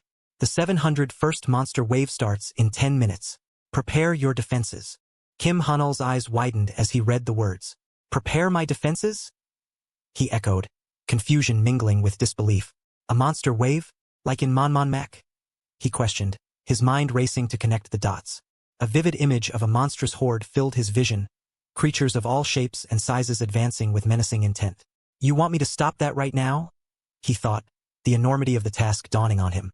Standing in his room, the young man looked around frantically. "Is there no way to decline?" he asked aloud, desperation creeping into his voice. "What happens if I can't stop the wave?" he wondered, the weight of the impending challenge pressing heavily on his shoulders. The screen blared a dire warning. "If you fail to defend against the invasion," the message ominously declared, heightening the tension in the room. Kim Hanul, seated at his desk, stared at the screen as it continued. "The Lord's castle of illusions will fall," the words echoing in his mind. The message concluded with a chilling promise. "And all your powers will vanish." His eyes widened in shock, reflecting the image of a city in flames, a vision of destruction that seemed all too real. The scene shifted to a cityscape engulfed in chaos, buildings crumbling under a fiery sky, the devastation a stark reminder of the stakes at hand. The screen blazed with a dire warning. "This world will be destroyed." The ominous message hung in the air, casting a shadow over the room as Kim Hanul absorbed the gravity of the situation. Kim Hanul stood before the glowing screen, the message stark and urgent. "The 701st monster wave will begin in 10 minutes. The countdown loomed ominously, a digital hourglass marking the time he had left. The young man stared at the display, his mind racing. The screen depicted a map, a castle at its center, surrounded by a grid that seemed to pulse with energy. He whispered to himself, "You want me to stop the monsters, right now?"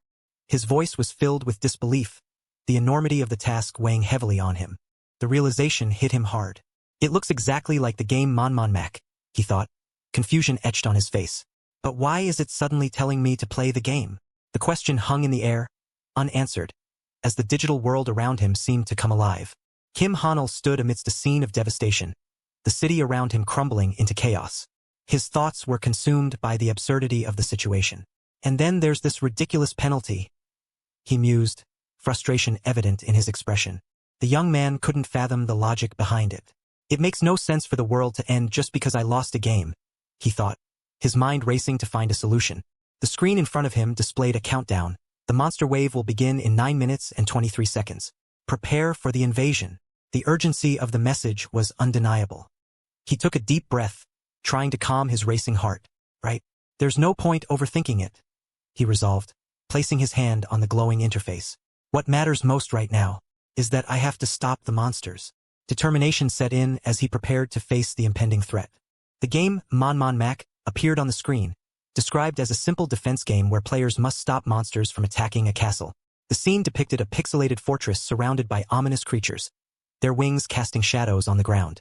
However, the game's brutal difficulty was highlighted, requiring thorough strategy to fend off the monstrous onslaught. Under a moonlit sky, a fearsome array of creatures loomed, their menacing forms silhouetted against the night.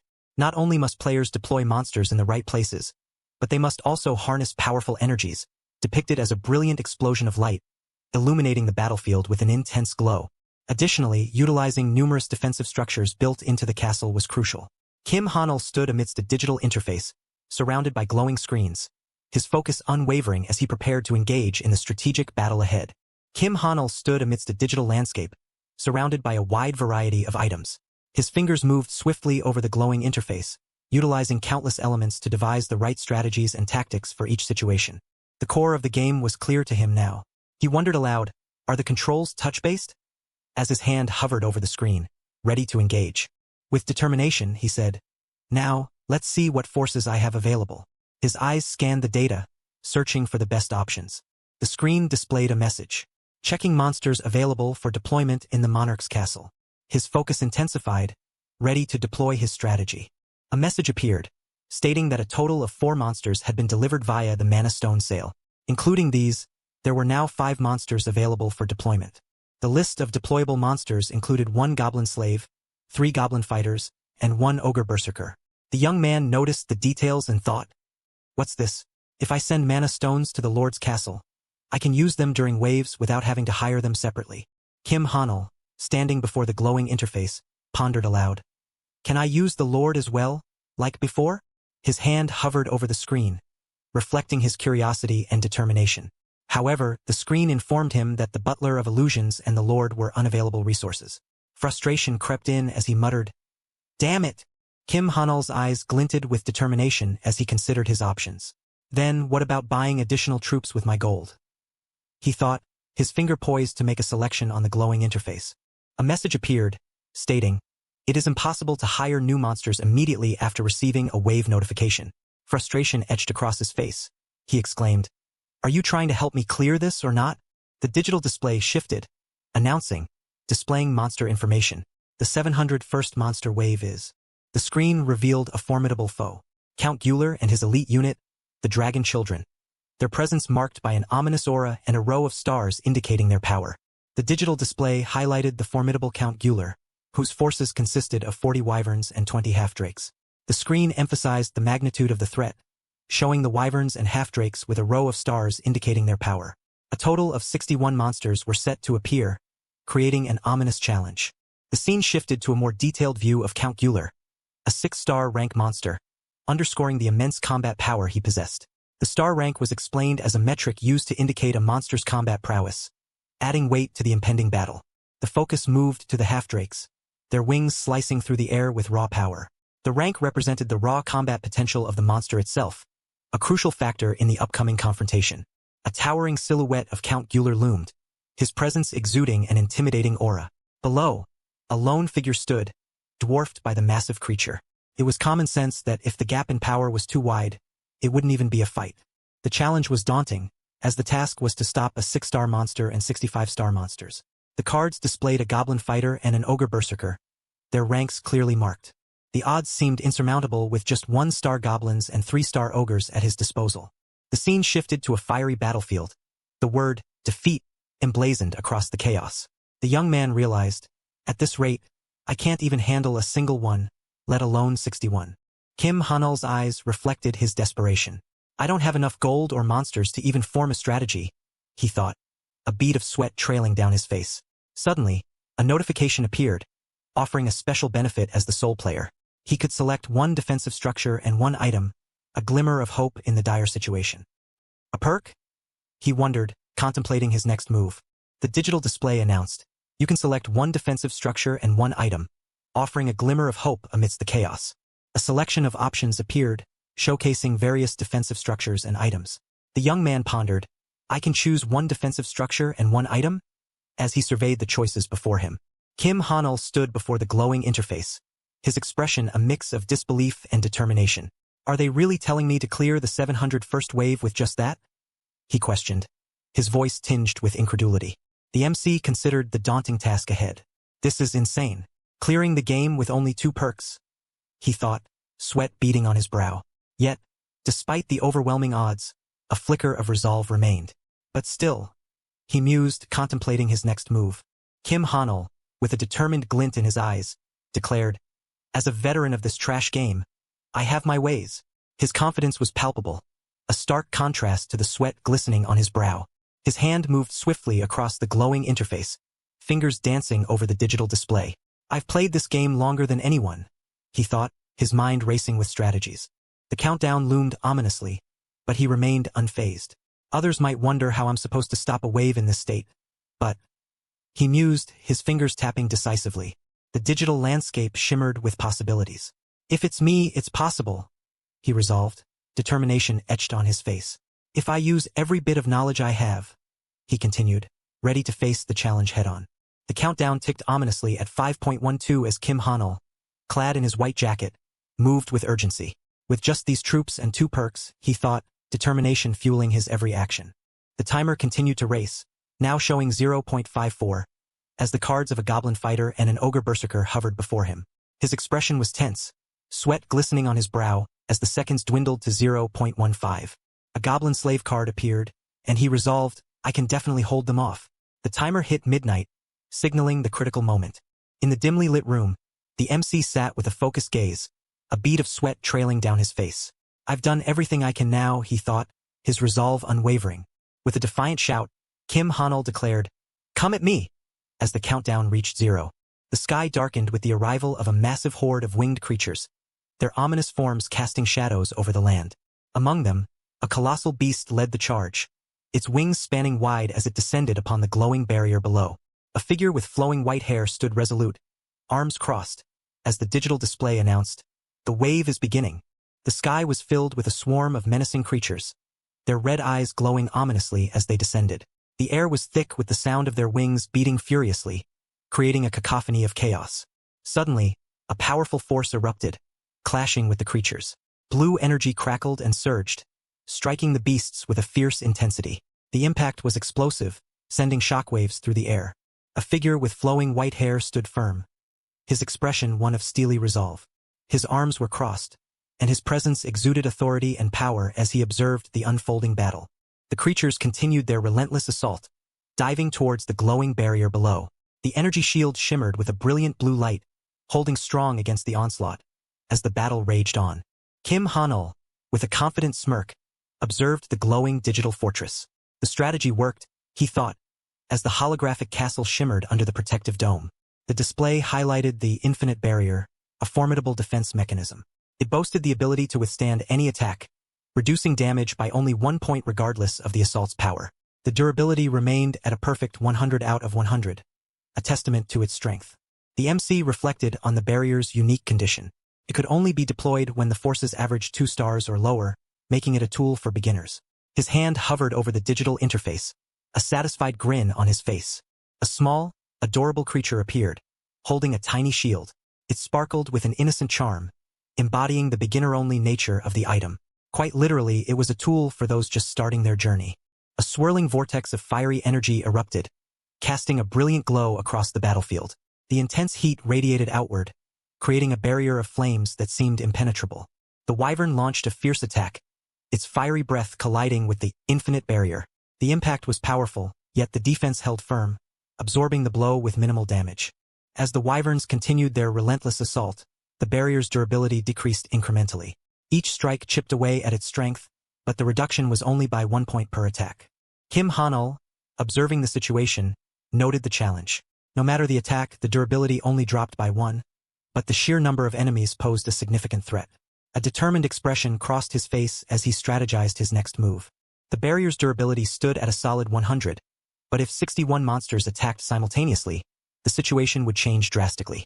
The digital display showed the durability dropping to 39 out of 100, a stark reminder of the relentless assault. A confident smirk appeared on Kim Han-ul's face as he considered the situation. Despite the rapid decrease, he knew there was a solution.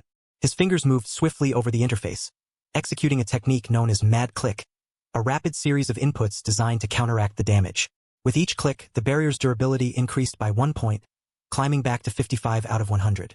Unfazed by the attacks, he resolved to continue the frantic clicking to restore the barrier's strength. Kim Han-ul's hand moved with relentless speed, each click a testament to his determination. The strain was evident, yet he pushed through, knowing the defense depended on it. The barrier shimmered under the onslaught, a cacophony of impacts echoing as the wyverns continued their assault. Despite the chaos, the defense held firm, a testament to his efforts. With the immediate threat managed, he pondered his next move. The question lingered in his mind, a challenge he was eager to tackle. A brilliant beam of light descended, striking with precision. The wyvern recoiled, a single point of damage marking the beginning of its downfall. A fierce battle raged on as a torrent of red energy crackled through the air, illuminating the scene with a menacing glow. The wyverns, undeterred by the barrier, continued their relentless assault. Below, a group of goblins, armed with glowing spoons, prepared to engage. Normally, such creatures would stand no chance against the mighty wyverns, but something was different this time. The goblins moved with an unusual confidence, their eyes fixed on the formidable foes above. One goblin, in particular, stood out, its hand engulfed in flames as it gripped the spoon tightly. The fire danced around its form, a testament to the power it wielded. With this newfound strength, the goblin knew it could achieve the impossible.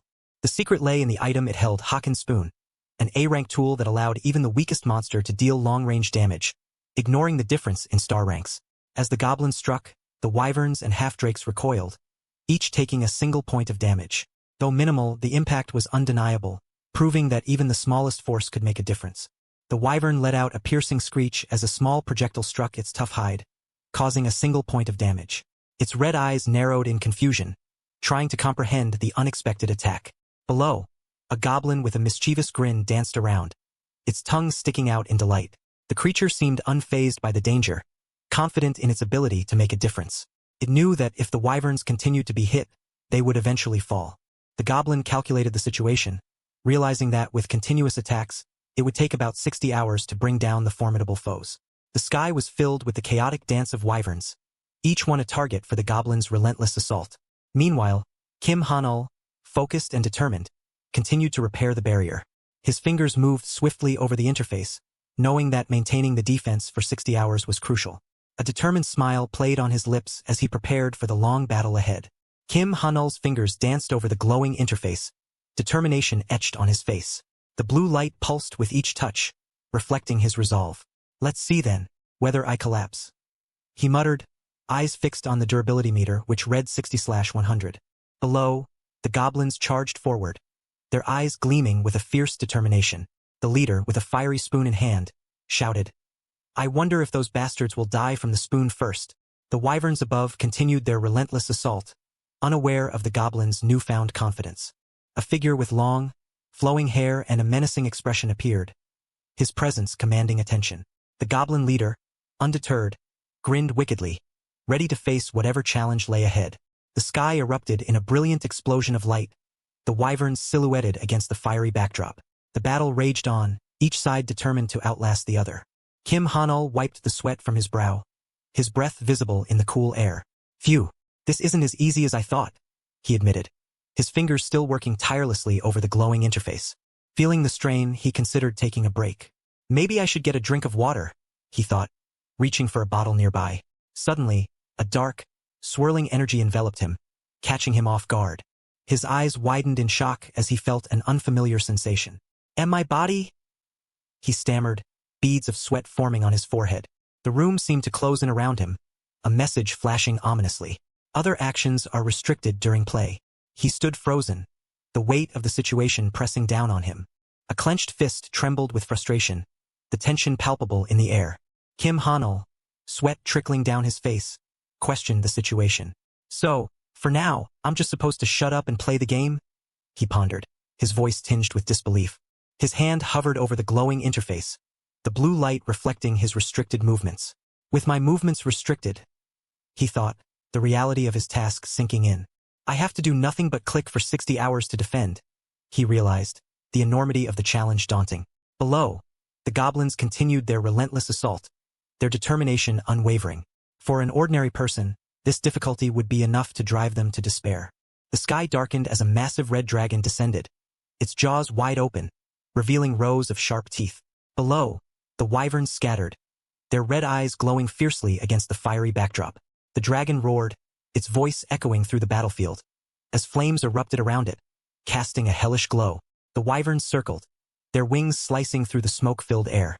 A barrier of blue light shimmered into existence, its surface rippling like water, standing as the last line of defense against the oncoming inferno. The dragon unleashed a torrent of fire, the explosion of heat and light overwhelming, as the barrier struggled to hold against the relentless assault. The red dragon unleashed a ferocious blast of fire, its roar echoing as the flames cascaded downwards. The intense heat and light enveloped the battlefield, the barrier struggling to withstand the onslaught. Kim Han-il, sweat glistening on his brow, felt a rush of adrenaline. A smile crept onto his face as he thought, right, this thrill is exactly why I played this game. The explosion intensified, a brilliant burst of fire and energy consuming everything in its path. The structure below trembled under the force, the air thick with heat and tension. His fingers danced over the glowing interface, the blue light reflecting his determination. Time elapsed, 2 hours 03 minutes. The display read, marking the relentless passage of time in this intense battle. The countdown displayed ominously. Remaining time, 57 hours 57 minutes. Kim Han-il, his resolve hardening, thought about the dire consequences. The penalty is the end of the world, along with various other dire conditions, he reflected. Yet determination filled his eyes. But that's no reason for me to give up, he resolved, raising his arms defiantly. Fine, you damn game. Let's, he declared, a fierce grin spreading across his face. His expression turned intense, red eyes glowing with determination. Let's see who wins this, he challenged, his voice echoing with unwavering resolve. The goblins charged forward, their fierce expressions revealing their intent to attack. In the midst of the chaos, a wyvern swooped down, its claws slashing through the air. The battle log displayed the damage inflicted. 1 wyvern has taken 1 damage. 1 half-drake has taken 1 damage. 1 wyvern has taken 1 damage. 1 wyvern has taken 1 damage. Kim Han-il, sweat trickling down his face, focused intently on the screen. Standing in his room, he glanced at the timer. Has it been 12 hours already? 48 hours to go. He murmured, determination in his voice. Even if it's only 1 at a time, the damage is gradually stacking up. If I keep attacking like this, I can take them down, he thought, his resolve unwavering. The goblins charged with fierce determination, their muscles tensed as they launched an attack. A powerful strike landed, and the battle log updated. 1 half-drake has taken 1 damage. Kim Han-il, focused and resolute, interacted with the glowing interface. His fingers moved with precision, the blue light illuminating his determined expression. In the sky above, chaos reigned as 2 wyverns plummeted, their forms crashing to the ground. The battle log confirmed their defeat. 2 wyverns have died. The young man, sweat glistening on his brow, noted the dwindling numbers. Remaining monsters, 59 61sts. The display read. A sense of accomplishment filled him as he thought. Finally, they're starting to fall. The sky was a chaotic battlefield, with wyverns circling above, their fierce cries echoing through the air. A protective barrier shimmered below, holding strong against the onslaught. Good. If we can just hold out like this, we can do it, a voice declared, filled with determination. The wyverns continued their relentless assault, their red eyes glowing with malice as they swooped down, testing the strength of the barrier. Inside a dimly lit room, Kim Han-il stood focused, his eyes fixed on the glowing interface before him. The display read, monsters remaining, 56 to 61, a testament to his progress. Sweat glistened on his brow as he maintained his concentration, the room filled with the soft hum of technology. Sunlight streamed through the window, casting a warm glow over the room. The young man, undeterred by the challenge, continued to interact with the interface, his resolve unwavering. The battle outside raged on, but within these walls, his determination was a beacon of hope. Kim Hanul gritted his teeth, determination etched on his face as the display showed monsters remaining. 51/61. Sweat trickled down his brow, but his focus remained unbroken. The number shifted to 49/61, a testament to his relentless efforts. His eyes burned with resolve, the light from the screen reflecting his unwavering spirit. Above, the sky was a chaotic scene of battle. Wyverns with glowing red eyes descended, their fierce presence a constant threat. The air was filled with tension as they swooped down, testing the defenses. In the midst of the chaos, a powerful figure with long white hair stood before a massive creature. The battle log updated. 2 half-drakes have died. 1 wyvern has died. The figure's presence was commanding, their gaze fixed on the unfolding battle, a red gem gleaming ominously at their chest. Explosions erupted in a fiery display, debris scattering in all directions as the battle intensified. The battle log updated with precision. 1 half-drake has taken 1 damage. Above, a wyvern plummeted, its life extinguished, while the log confirmed, 1 wyvern has died. A half-drakes have died. The remaining monsters dwindled to 2/61, a testament to the fierce struggle. Kim Hanul stood resolute, his expression focused as he absorbed the gravity of the situation. Sweat glistened on his brow, a silent witness to his determination. Only 2 left now, he thought, his finger poised over the glowing interface.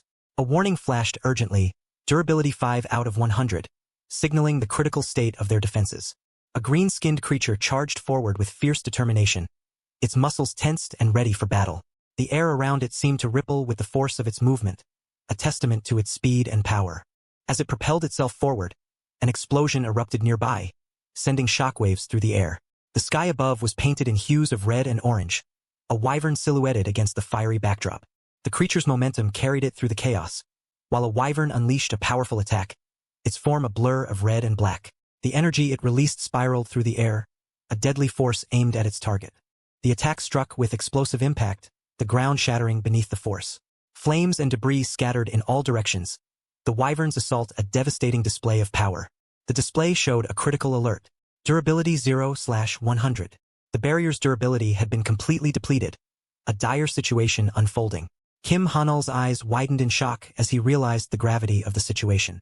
The barrier is being destroyed, the message flashed ominously. His heart raced as he processed the information, panic setting in. What? He exclaimed, a bead of sweat trickling down his face. This is bad. I dozed off for a second and forgot to repair it, he thought, berating himself for the lapse. If the monarch's castle takes even a single hit. His mind raced with the potential consequences. Meanwhile, a green-skinned creature charged forward, its weapon raised high, ready to strike with deadly force. Kim Hanul shouted in alarm, his voice echoing through the chaos. His eyes widened as he called out, Gono! In the sky, a fierce battle unfolded. A wyvern, its form a blur of red, charged with deadly intent, its target locked in its sights. The green-skinned creature, muscles taut and ready, leaped into action. Its eyes glowed with determination as it faced the oncoming threat. Below, a figure stood resolute, observing the clash with unwavering focus. The creature's expression was fierce, its teeth bared in a snarl as it prepared to strike. Energy crackled around it, a testament to its power and resolve. A fierce clash erupted as a figure wielding a glowing weapon charged through a storm of debris and blood. The air was thick with the energy of the battle, the ground trembling beneath the force of the impact. The green-skinned warrior, muscles taut and eyes blazing with determination, leaped forward, his weapon slicing through the chaos with precision. His movements were a blur, a testament to his agility and strength. Kim Hanul watched in awe, his eyes wide with a mix of fear and admiration. Sweat trickled down his face as he took in the scene, the reality of the battle sinking in. As the sun set, casting a warm glow over the battlefield, the warrior soared into the sky, his silhouette framed against the fiery horizon. The ground below was a shattered landscape, a testament to the ferocity of the conflict. A digital display announced triumphantly, Congratulations, you have cleared the 701st wave. Kim Hanul stood in his room, the light streaming through the window casting shadows across his face. His expression was one of disbelief as he muttered, I really. His eyes widened, filled with a mix of shock and relief. Finally, he whispered, the weight of his achievement sinking in. With a burst of energy, he threw his fists into the air, exclaiming, "Did it!" The room echoed with his triumphant shout. A breathless laugh escaped him as he bent forward, the reality of his success washing over him. "I actually did it," he murmured, a smile breaking through his exhaustion. Kim Hanul lay sprawled on the floor, his body hitting the ground with a thud. The morning light streamed through the window, casting a warm glow over him as he groaned. Slowly, he pushed himself up, rubbing his head in confusion. Was I passed out that whole time?" He wondered aloud, feeling the dull ache in his skull. His eyes snapped open, a sudden realization dawning on him. He murmured, trying to piece together the fragments of his memory. The screen displayed a message of triumph, announcing the reward settlement for the 701st wave. It detailed the defeat of Count Guler and his Dragon Children unit, humorously noting that the Count never imagined being beaten to death with a spoon. Kim Hanul sat on the floor, surrounded by shimmering notifications.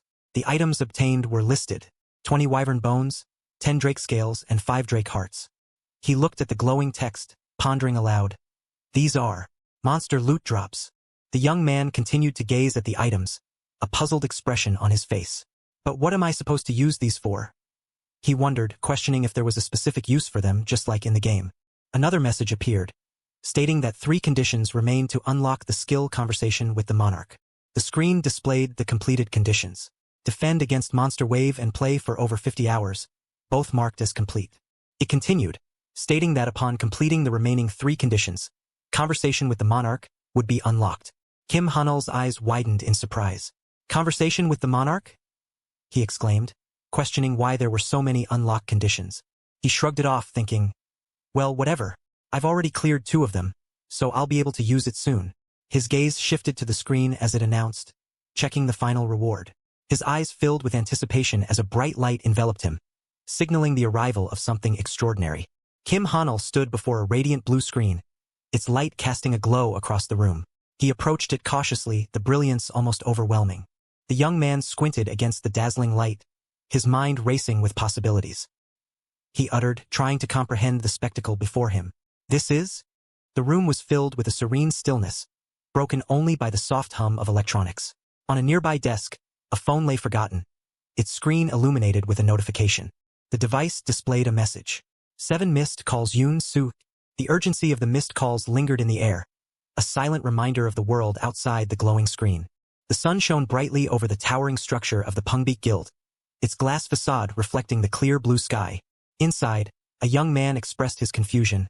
"Sudash, I still don't get it."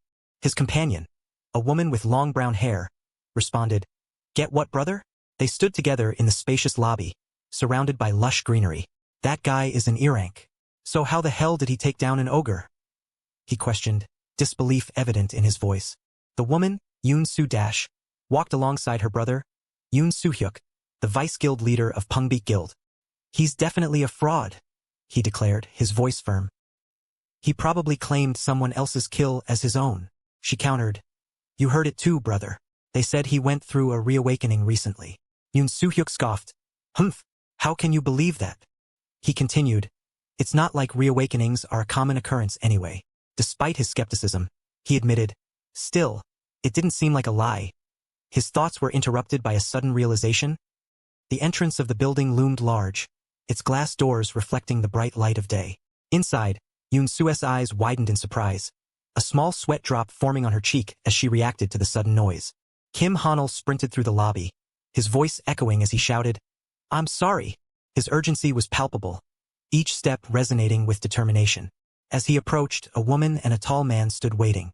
The woman called out, "Hanul?" Her voice carried a mix of relief and impatience. "You've been waiting a long time, haven't you?" she added, her tone softening slightly. Kim Hanul bowed deeply, his voice filled with regret. "I'm sorry. I wasn't in a position to take calls for the past few days." His apology hung in the air, but a voice challenged him. "Sorry? You think saying sorry is enough?" The weight of the words pressed down on him, leaving the young man to ponder the consequences of his absence. Flames erupted around the tall man, his expression stern as he confronted Kim Hanul. "After you ghosted my sister for 3 whole days?" he demanded, his voice echoing with authority. The young man flinched, recognizing the figure before him. "This man is Yoon Soo-hyuk?" he stammered, the realization hitting him hard. The woman with her hair tied up in a bun interjected, her voice firm. "Appa, I told you to stop that, she scolded, her eyes narrowing in frustration. The man turned slightly, his expression softening. Hey, what did I even do? He muttered defensively. Kim Hanul's mind raced as he recalled the man's identity. The vice guild leader of Pongbeek, and Yoon Su's older brother, he thought, piecing together the connections. Enough, just be quiet, the man commanded, his patience wearing thin. I guess he followed his sister here, Hanul mused, understanding the situation. Yoon Su stepped forward, her demeanor calm and reassuring. It's all right, Hanul. You already explained your situation, she said, her voice soothing. The tension in the room eased as she continued. Thank you for understanding. Yoon Su with her long brown hair and golden eyes, addressed the group confidently. As I mentioned before, I'm here to help with the disposal of the ogre's carcass. Should we start with the payment settlement or the association report? Her demeanor was professional yet approachable.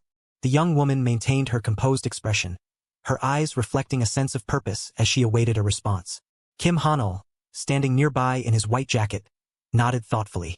In that case, he began, considering the options presented to him. He continued with a slight smile. Let's start with the association report. His decision seemed to bring a sense of direction to the conversation. Meanwhile, a figure with glasses adjusted them slightly, preparing to contribute to the discussion. So, the person began, ready to delve into the details. In the office, a woman with glasses addressed the group seated before her. You're saying that Hunter Kim Hanul was the one who hunted the ogre, she stated, her tone inquisitive. The MC nodded, confirming, yes, I witnessed it myself. He explained that given the situation at the time, no other hunter could have intervened. However, the woman raised a concern. But since there isn't any physical evidence, her words trailed off as the tall man with a stern expression stood behind Kim Hanul, flames seemingly flickering around him. Are you saying you don't believe us right now? He challenged, his voice firm. The woman adjusted her glasses, a hint of unease in her demeanor. No, since it's coming from the two of you from the Pongbeek Guild, I do believe you, but... She hesitated, explaining that an ogre is a monster that ranges from C rank to as high as B rank, necessitating a formal verification process. A verification procedure? Kim Hanul echoed, curiosity piqued. The woman elaborated. We need to measure your stats to see if you're actually capable of hunting monsters. Her explanation was met with thoughtful consideration from the group, as they prepared for the next steps. In the center of the room stood a massive, glowing crystal, its pink hue illuminating the surroundings. The words using a manometer floated above, indicating the method for measuring power. Yoon Su with her long brown hair and golden eyes, walked alongside Kim Hanul. Her thoughts were filled with concern. Dear, I know Hanul has reawakened, but I haven't had a chance to check what his stats are yet. She pondered, her expression thoughtful. She turned to him, her voice carrying a hint of hesitation. Is there perhaps another way? She began, but he interrupted with a reassuring smile. That's fine, he replied confidently. The MC, his eyes filled with determination, suggested, let's do the measurement right now. His readiness to proceed was evident, bringing a sense of resolve to the moment. The stat measurement for Hunter Kim Suwon was complete, the massive crystal glowing with a vibrant red hue in the center of the chamber. The result was announced. A D rank. Kim Hanul stood nearby, his expression unreadable as a muscular man adjusted his headband, seemingly deep in thought. In the observation area, a group of onlookers discussed the implications. What if Hanul's stat measurement results are bad? One person wondered aloud, concerned about the potential awkwardness. Another, with a more analytical demeanor, remarked, actually, this is for the best. I was curious to see what kind of potential he has that piqued the constellation's interest first. A man in a long coat observed the scene, contemplating the situation. If he has no ability, I can just ignore him from now on, he mused, watching Kim Hanul stand before the glowing crystal. The room filled with an air of anticipation. Kim Hanul stood before the massive, glowing crystal, his hand reaching out to touch its surface. The room was filled with an air of anticipation as the words "no physical enhancement potions consumed" and "no items currently equipped" floated in the air, indicating his unassisted state. The MC reflected on the mana measuring device, noting how long it had been since he last used one. His mind drifted back to 7 years ago when he first measured his mana like every other hunter. Memories of that day flooded back, a time when he was devastated by his E-rank stats. The announcement echoed in the chamber. Applicant number 208, Hunter Kim Hanul. Commencing mana measurement. As the process began, the room shimmered with energy, the crystal glowing intensely. Kim Hanul stood resolute, his gaze fixed on the vibrant display, ready to face whatever the results might reveal. The crystal erupted in a dazzling display of light, colors swirling and merging in a brilliant spectacle. A tall man in a long coat walked confidently down a corridor, his expression serious. Beside him, a woman with long hair followed, her eyes wide with anticipation. The man paused, a question forming in his mind as he glanced to the side. His curiosity piqued. Below, Kim Hanul stood resolute, the crystal before him glowing intensely, casting a vibrant red hue across the chamber. The chamber was filled with a brilliant red light as the crystal pulsed with energy. The words "measurement complete" appeared, signaling the end of the process. Kim Hanul stood before the massive crystal, his hand resting gently on its surface, the glow reflecting off his figure. The analysis began to reveal itself, indicating that Kim Hanul's mana rank was about to be announced. The room seemed to hold its breath as the result was declared. It's S rank. The revelation hung in the air, a testament to his newfound potential. A young woman with silver hair and glasses looked on with excitement, her eyes wide with disbelief. Beside her, a man with sharp features and silver hair appeared tense, a bead of sweat trickling down his face. The atmosphere was electric, filled with anticipation and shock. Nearby, a man with a headband shouted in astonishment, his mouth agape, while a woman beside him covered her mouth in surprise, her eyes wide with wonder. The crowd behind them mirrored their reactions, a mix of awe and disbelief. Amidst the chaos, Kim Hanul stood calmly, a small, confident smile playing on his lips as the red light from the crystal bathed his face, highlighting his composed demeanor. The screen displayed a message, checking the final reward for Wave 701. A thought lingered in the air. The final reward. Wonder what it'll be. Suddenly, a new notification appeared. Lord's Afterimage LV.1, indicating the acquisition of a new skill. The MC sat on the floor, his eyes wide with surprise. It's a skill? He exclaimed, astonished by the unexpected development. The details of the skill unfolded before him, explaining that Lord's Afterimage adds the stats of the strongest monster from the previous wave to his own. The time limit was set to 30 minutes per day, with a restriction that it could not be reactivated until the next day. His eyes widened further, a bead of sweat forming as he processed the information. Wait, he murmured, trying to grasp the implications. A vision of Count Guler emerged, a formidable figure with flowing silver hair and a menacing presence. The realization struck him. I can use the stats of the strongest monster from the wave exactly as they are? The potential of this new ability began to dawn on him, opening up a world of possibilities. The status window displayed Kim Hanul's details. Age 28, male with strength at 10, agility at 6, stamina at 13, and intelligence at 5. His skills included level 1 regeneration, Lord's Transaction, and Lord's Afterimage. Despite his impressive abilities, he had no constellation contracted. The screen updated, showing the enhanced stats from the Lord's Afterimage skill. His strength increased to 70, agility to 86, stamina to 83, and intelligence to 55.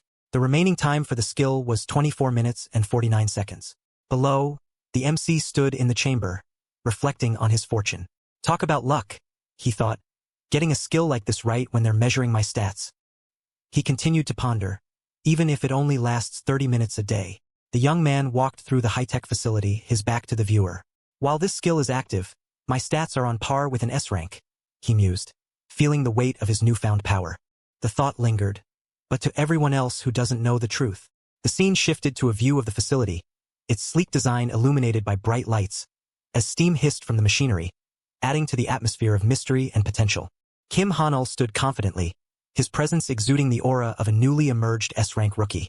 The air around him shimmered with energy, highlighting his transformation.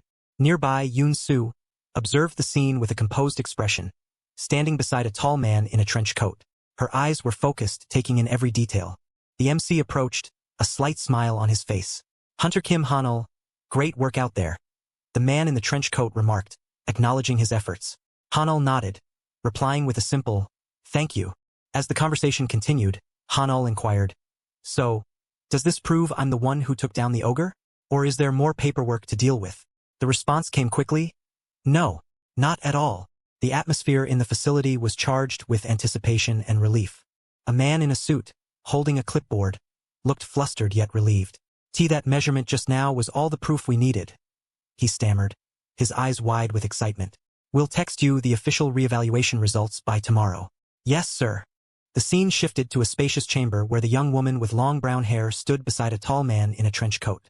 Things went smoothly thanks to you too. I really appreciate it, the man expressed gratefully.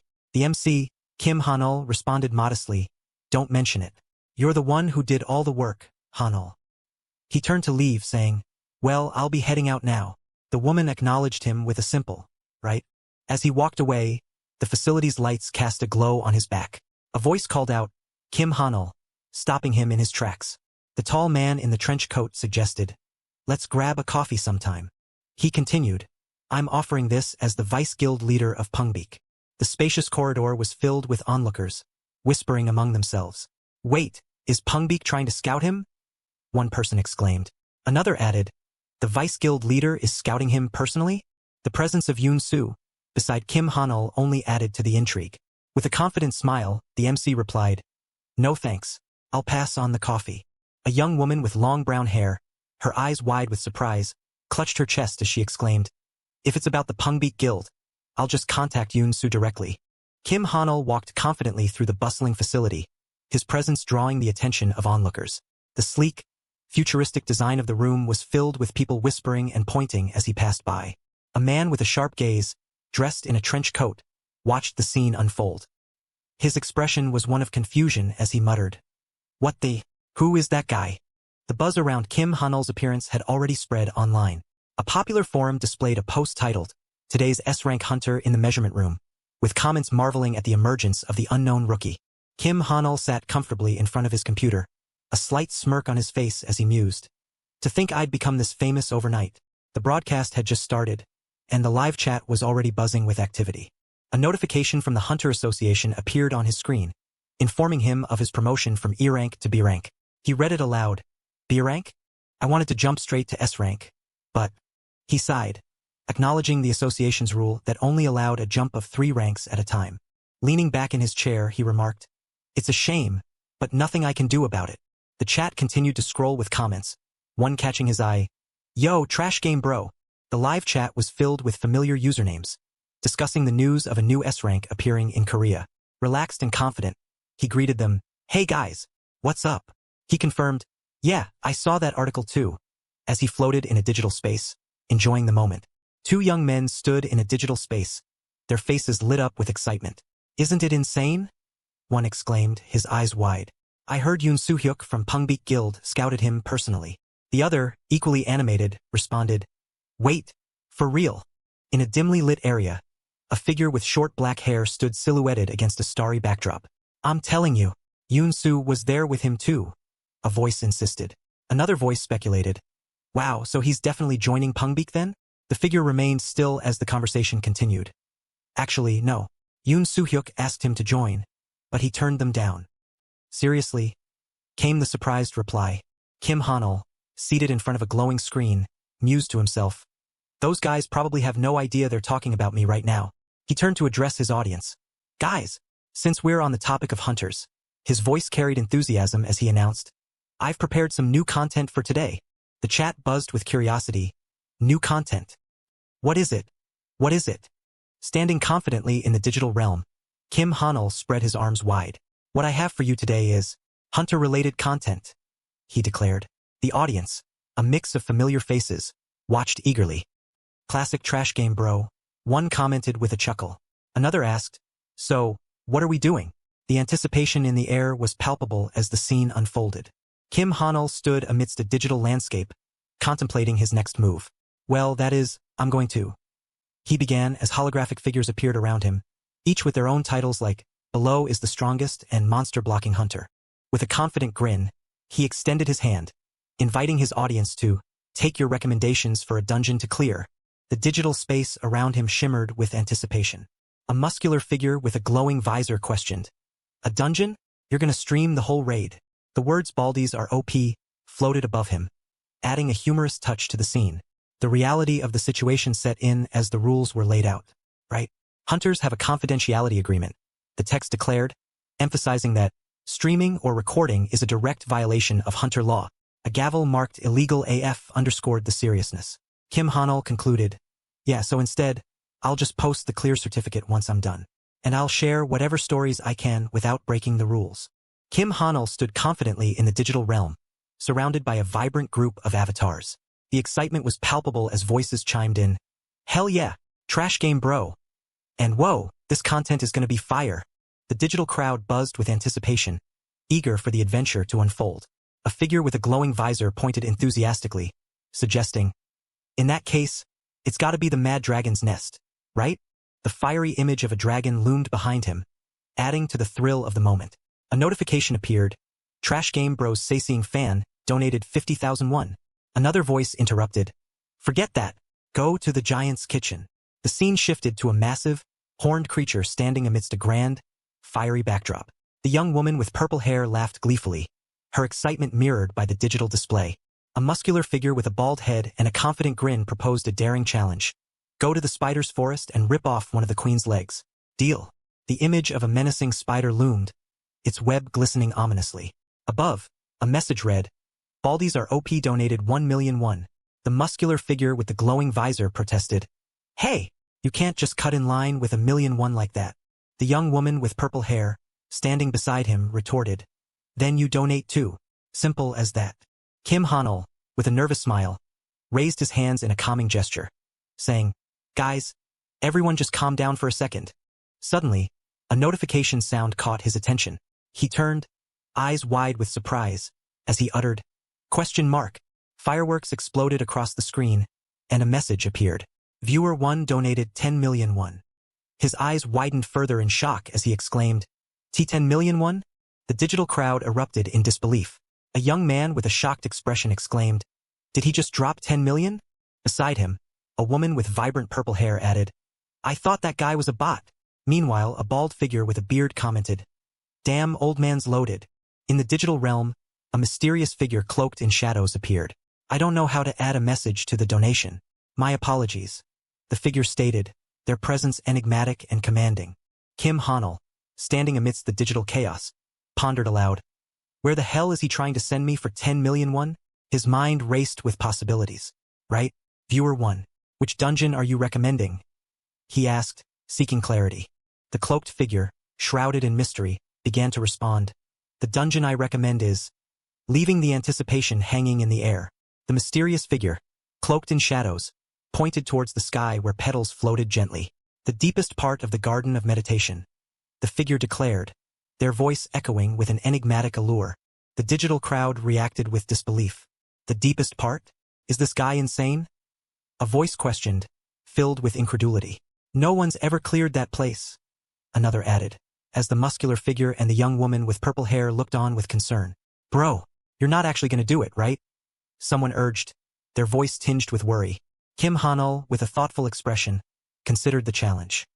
The Garden of Meditation, he mused, recalling the structure of the dungeon. That dungeon has 3 sectors, right? The entrance, the lake, and the deepest part. His mind raced as he visualized the map. The entrance is a safe enough hunting ground, but, he pondered, I heard the lake in the center is on a whole different level of danger.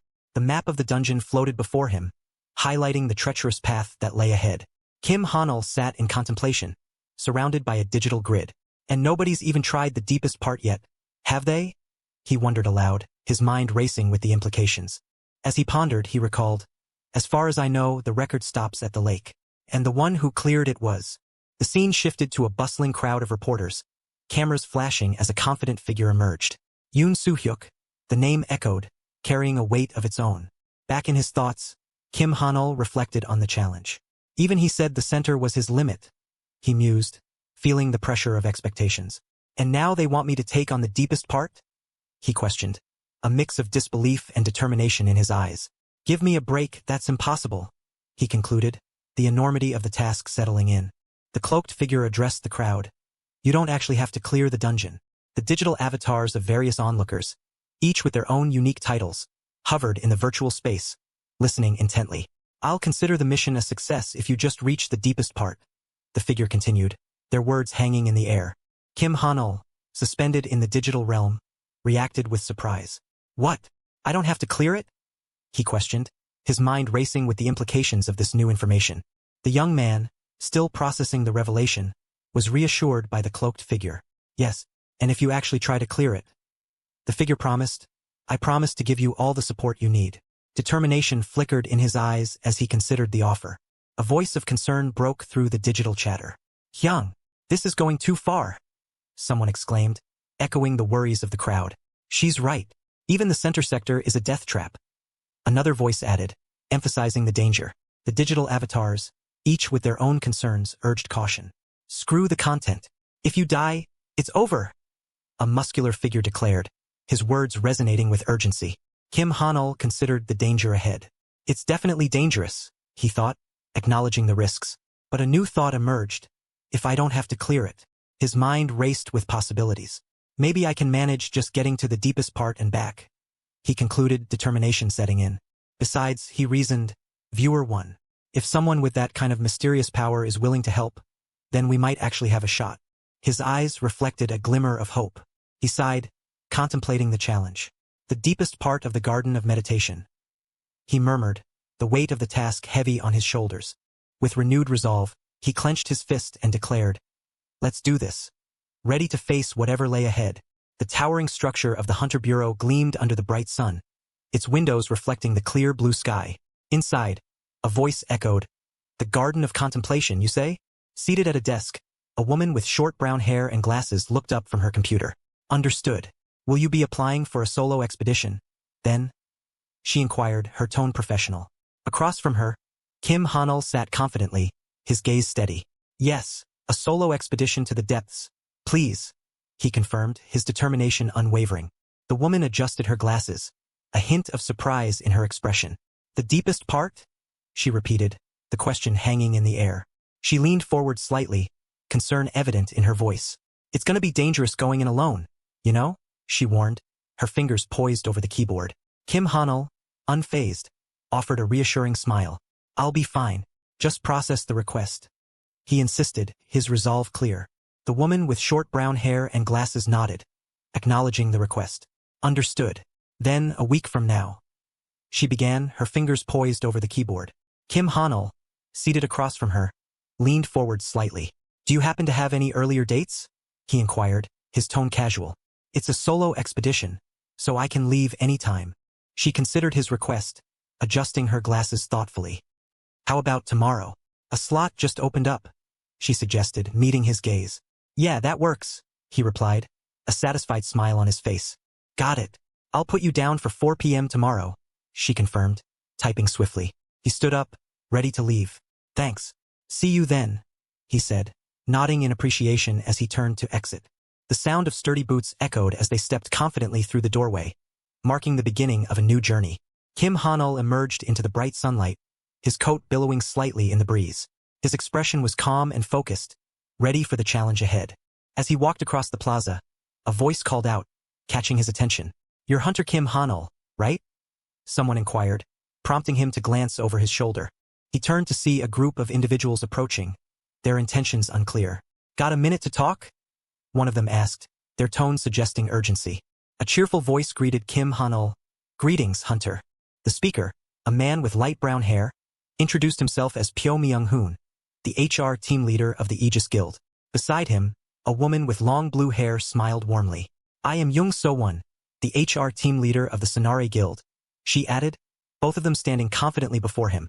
Kim Hanul glanced at the business cards they handed him, a hint of curiosity in his eyes. HR team? He mused, recalling the S-rank evaluation he had received 2 days prior. The two HR leaders continued their pitch, the man gesturing enthusiastically. Our Sonare Guild is always waiting for someone like you, Hunter, he declared. The woman nodded in agreement, adding, the same goes for the Aegis Guild. Their eagerness was palpable, each hoping to recruit him. As he considered their offers, Kim Hanul reflected on the significance of these guilds. Sonare and Aegis. They're both part of Korea's big 3 guilds, aren't they? He thought, recognizing the prestigious emblems of the Sonare, Aegis, and Pongbeek guilds displayed before him. Kim Hanul faced the 2 HR leaders, their expressions eager. The man with light brown hair spoke confidently. Hunter Hanul, we will offer you much better terms than whatever the Pongbeek guild proposed. The woman beside him nodded in agreement, her blue hair catching the sunlight. The young man considered their offer, his expression thoughtful. I appreciate the offer, but... He began, pausing to gather his thoughts. I have something I need to take care of first. Let's talk another time. His tone was polite yet firm, indicating his decision. As he turned to leave, the man called out, Hunter, about the down payment. His voice trailed off as Kim Hanul continued walking, his mind set on his priorities. Reflecting on the situation, he thought to himself, joining a guild right now won't do me any good. If anything, they'll just hold me back. His determination was clear as he concluded. The priority right now is. His focus was unwavering, ready to pursue his own path. A voice on the phone inquired, "The Garden of Meditation?" The speaker's curiosity was evident as he held the phone close. Sitting in a sunlit office, a man identified as Vice Guild leader Yoon Soo-hyuk responded, "Of course I remember it. Why are you asking about that place?" His attention was divided between the call and a tablet in his hand. Meanwhile, Kim Han-ul, walking through a bustling station, declared, "I'm planning to go into the deepest part of the Water Heart Garden." His determination was clear, though the voice on the other end expressed surprise. "What? The deepest part? Do you even realize I barely managed to clear the center?" The young man, unfazed, replied confidently, "I'm well aware. That's why I'm contacting you. I was hoping to get some information." His expression was calm, yet focused, as he sought the knowledge he needed. A man with sharp features and light hair sat in a sunlit office, holding a phone to his ear. "Information?" he questioned, his tone skeptical. "And why exactly should I tell you anything?" Kim Han-ul, standing amidst a bustling crowd, responded confidently, "Because I have a way to clear the entire Garden of Meditation." His determination was evident as he continued walking. The man on the other end of the line, now in a library setting, seemed taken aback. "Are you serious about that?" he asked, a hint of disbelief in his voice. Kim Han-ul, unfazed, replied with assurance, "Yes, of course. If I succeed in clearing it, I'll tell the press that I succeeded with the help of the Pongbeek Guild." He smiled slightly, adding, "How about it? Do you feel like sharing the information now?"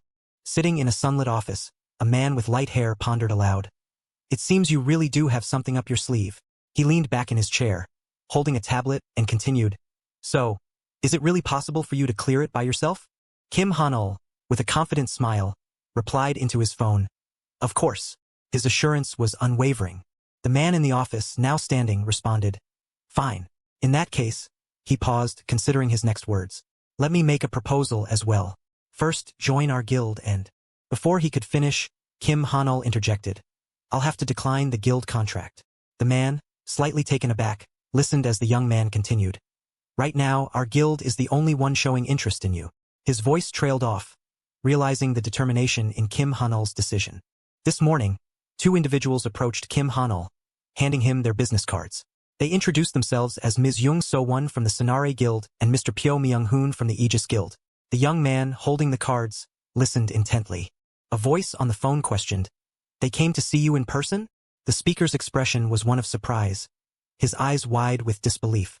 In a shadowy, mystical setting, two figures stood, their forms obscured by darkness. A voice echoed, "Damn it, those two must have caught the scent eventually. Still, how dare they try to snatch away a prize we've already claimed?" Kim Han-ul, standing in a bright, bustling area, continued his conversation. "In that sense, my proposal should sound even more tempting now," he said confidently, "since it's a chance to stake your claim on a talent your rivals are already eyeing." In a sunlit office, a man with light hair leaned back in his chair, exhaling deeply. "I have no choice then," he conceded, his voice resigned. He continued, "Let me make one thing clear. I don't know anything about the deepest part, and the dungeon's interior might have changed over the past year." His tone was cautious as he added, "If you're fine with that, I'll tell you what I know." Kim Han-ul, with a confident smile, responded into his phone, "If that's the case," his voice steady and assured. Outside, a mystical tower loomed amidst swirling clouds and lightning. "It's more than enough," he concluded, his determination unwavering. In front of a towering structure, a group of individuals stood gathered, their attention focused on the scene before them. A voice called out, "You're all gathered already." A man with short black hair and a confident demeanor approached, noting, "Looks like I'm the last one to arrive." His eyes were obscured by a pair of glowing glasses, labeled as beholder's glasses. As he joined the group, a bald man with a stern expression turned to him, asking, "Is he the guy who said he'd come alone today?" The question hung in the air, drawing the attention of those nearby. The bald man stepped forward, extending a hand in greeting. "Nice to meet you. I'm Cho Kwang-soo of the Bulgul Guild." He introduced himself, his voice carrying a tone of authority and welcome. Kim Han-ul extended his hand with a confident smile. "Nice to meet you. I'm Kim Han-ul." He introduced himself, his voice steady. The bald man, Cho Kwang-soo, acknowledged him with a nod. "I know," he replied, his tone firm. Cho Kwangsu's eyes narrowed slightly as he continued. You're the kid who just got an S rank on the mana measurement, right? The young man nodded, a hint of pride in his expression. Yeah, well, word travels fast, he admitted, his voice carrying a touch of humility. Cho Kwangsu's gaze was intense, his brow furrowed. Man, must be nice being an S rank, he remarked, a hint of envy in his voice. Some of us had to wait a whole month to coordinate our schedules and fill the roster. Kim Hanul listened, his expression thoughtful. Yet here you are, waltzing into the same gate just by applying solo. Cho Kwangsu continued, his tone a mix of admiration and challenge. Anyway, once we're inside, you're on your own, he concluded, setting the terms clearly. A group of individuals stood together, their attention focused on the conversation. Cho Kwangsu, with his usual stern expression, addressed Kim Hanul. Unlike you, our guild has a specific mission to carry out, he stated, his voice firm. The bald man continued, his tone unwavering. So don't even think about asking us for help, he warned, his eyes narrowing as he shook hands with the young man. Kim Hanul, maintaining his confident demeanor, responded with a slight smile. Sure, let's do that, he agreed, his voice calm and assured. As the conversation continued, Cho Kwangsu added with a hint of disdain. Humph, and for your information, being an S rank on the manometer is no big deal. Measured ranks mean absolutely nothing in a real fight. His words hung in the air, challenging the young man's earlier pride. Kim Hanul stood under the clear blue sky, reflecting on the situation. They're being pricklier than I expected, he thought, acknowledging the tension. His gaze was steady as he considered his position. Well, I suppose from their perspective I'm an eyesore, he mused, understanding the group's unease. The young man observed the gathering of individuals, noting, I was lucky enough to get in right away, but normally, you have to meet the minimum party size and book a month in advance to enter a dungeon. The group, led by Cho Kwangsu, stood ready, their expressions a mix of anticipation and impatience. Adjusting his glasses, Kim Hanul continued his internal monologue. They've probably been waiting for a month, so it's natural they'd be sensitive about me suddenly tagging along, he reasoned, acknowledging the group's perspective. With a determined look, he activated his ability. Anyway, let's see, he thought as the sage's eye came to life, revealing the ranks of those around him. Each member of the group was marked as C rank, a detail that did not escape his notice. Kim Hanul, with a confident smirk, considered his surroundings. Fortunately, it doesn't look like anyone here is capable of following me into the deepest part, he thought, his mind calculating the possibilities. The young man adjusted his glasses, feeling assured. It would only get complicated if there were prying eyes, he mused, satisfied with the situation. Cho Kwangsu, observing the scene, seemed puzzled. And after all that bluffing too, he thought, questioning the young man's true abilities. Is he actually just a C rank? I guess I won't be running into him inside, he concluded, dismissing the potential threat. The bald man turned, noticing Kim Hanul's expression. Hey, what's with that creepy smirk back there? He demanded, his voice tinged with suspicion. The young man, maintaining his composure, replied casually, Sorry, I just thought of something funny. Cho Kwangsu's companions, standing behind him, reacted defensively. What, are you mocking us? One of them shouted, his voice rising in anger. Another, gesturing towards the bald man, accused. You were laughing at how my boss went bald from working so hard, weren't you? The tension escalated as one of the men asked, Boss, should I teach him a lesson? A voice cut through the tension, declaring, All right, that's enough chatter. Hands came together, crackling with energy, as a spell was prepared. The air shimmered with power as the speaker announced, It's time. So we're opening the gate now. The group, including Kim Hanul and Cho Kwangsu, stood ready, anticipation in their eyes. The portal blazed with light, and the urgency was clear. We can't keep the gate open for long, so please head inside as quickly as possible, urged the voice, the energy swirling around them. With determination, the group moved forward. Let's move out, everyone, came the command, as they stepped into the glowing gateway, ready to face whatever awaited them. Kim Hanul, stepping forward with determination, thought to himself, This is my first time actually entering a dungeon. The air crackled with energy as he approached the glowing portal. As he moved closer, the young man felt the electric charge intensify around him, the vibrant green light enveloping his form. He took a deep breath, feeling the energy pulse through him, and then stepped through the gateway. Inside, a voice echoed, You've arrived, Hanul. Before him lay a vast, mystical landscape known as the Garden of Contemplation, its entrance marked by a grand, ethereal throne. The challenge ahead was clear. A condition-based clear, limited to 20 people. Kim Hanul stood ready, prepared to face whatever trials awaited. A voice resonated through the cosmic expanse, wishing them the best of luck. A hand, shimmering with ethereal energy, snapped its fingers, setting the events in motion. The atmosphere shifted as the structure of the Garden of Meditation began to transform at the behest of the monarch's castle. The air crackled with power, signaling the change. The group, led by Cho Kwang-soo, advanced through the vibrant green energy swirling around them. Kim Hanul followed closely, determination etched on his face as they moved deeper into the mystical realm. Cho Kwang-soo paused, a puzzled expression crossing his features. He glanced around the altered landscape, sensing something amiss. He muttered, realizing that something was not right. Kim Hanul's eyes widened in shock as he took in the breathtaking sight before him. This place?" he exclaimed, his voice filled with awe. Below, a vast, shimmering lake surrounded a towering, ethereal tree, its branches reaching towards the sky. The group stood at the edge, their figures small against the majestic landscape. Cho Kwang-soo's expression turned to one of confusion. "This isn't the main entrance?" he questioned, his voice echoing the uncertainty that hung in the air. The forest around them seemed unfamiliar, the path they had expected nowhere in sight.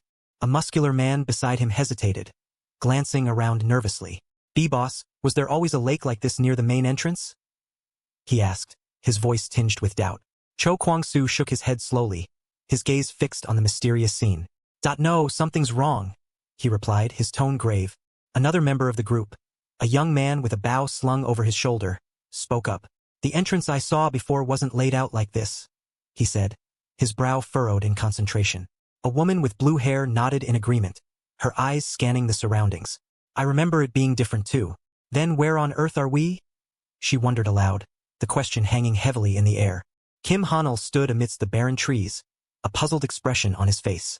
"This is strange," he murmured, glancing around the unfamiliar surroundings. Recalling the instructions, he thought about how the entrance was supposed to be straightforward, involving hunting pig mallets in open fields. Yet, this was nothing like what Yoon Soo-hyuk had described. "Wait, don't tell me this isn't the entrance." But he pondered, his mind racing with possibilities. Suddenly, a digital message appeared, welcoming them to the lake of the Garden of Meditation and providing a mission briefing. The group, including Cho Kwang-soo, stood at the edge of the shimmering water, astonished. "Wait, what was that? This is the lake?" someone exclaimed, disbelief evident in their voice. As they processed the information, another message flashed, stating that too many pig mallets had been slaughtered, causing them to stop moving. How the hell did this happen? Kim Hanul wondered aloud, confusion and concern mingling in his thoughts. The forest floor was littered with the bodies of pig mallets, their forms still and lifeless. A sense of dread hung in the air as the word massacre echoed ominously. A digital message appeared, instructing them to protect the pig mallets from the slayers until nightfall. The group, including Cho Kwang-soo, stood tense, absorbing the gravity of the task. Success would grant them passage through the lake and entry to the deepest part of the dungeon. The message continued, warning that failure would result in all challengers perishing. The stakes were high, and the tension was palpable. Cho Kwang-soo's eyes widened in panic as he exclaimed, "We're going to die." The fear was mirrored in the faces of those around him, the reality of their situation sinking in. Kim Hanul looked down, frustration etched on his face. "How can they just spring this on us out of nowhere?" he exclaimed, his voice filled with disbelief.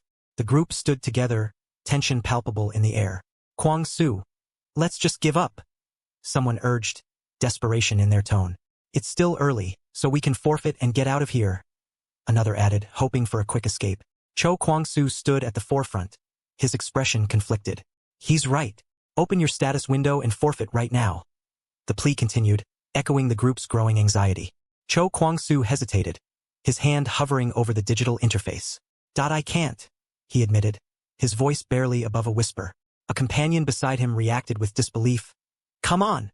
Panic surged through Cho Kwang-soo as he continued to struggle with the interface. "I've been trying to leave for a while now, but it won't let me," he shouted, his voice rising in frustration. "The status window isn't responding at all." The realization hit the group hard, the weight of their predicament settling in. The digital display showed the current pig mallets remaining. 130. A message followed, revealing that 2 pig mallets had perished at the hands of the slayer. Kim Hanul stood amidst the trees, his expression resolute as he processed the information. Nearby, a young woman with blue hair and wide eyes looked on, her face a mix of shock and determination.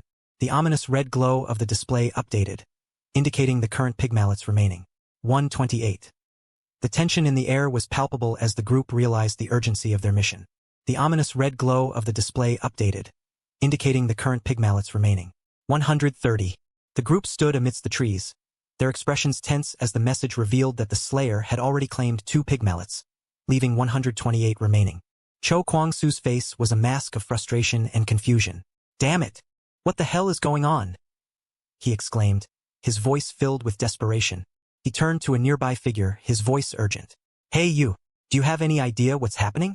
Or anything about this lake?" His plea hung in the air, seeking answers in the midst of chaos. A young man with a confident demeanor stood amidst the eerie forest, his voice calm as he admitted, "Well, I'm not sure why this is happening either." Cho Kwang-soo, his expression shifting from confusion to a hint of understanding, responded, "But I do know about the lake."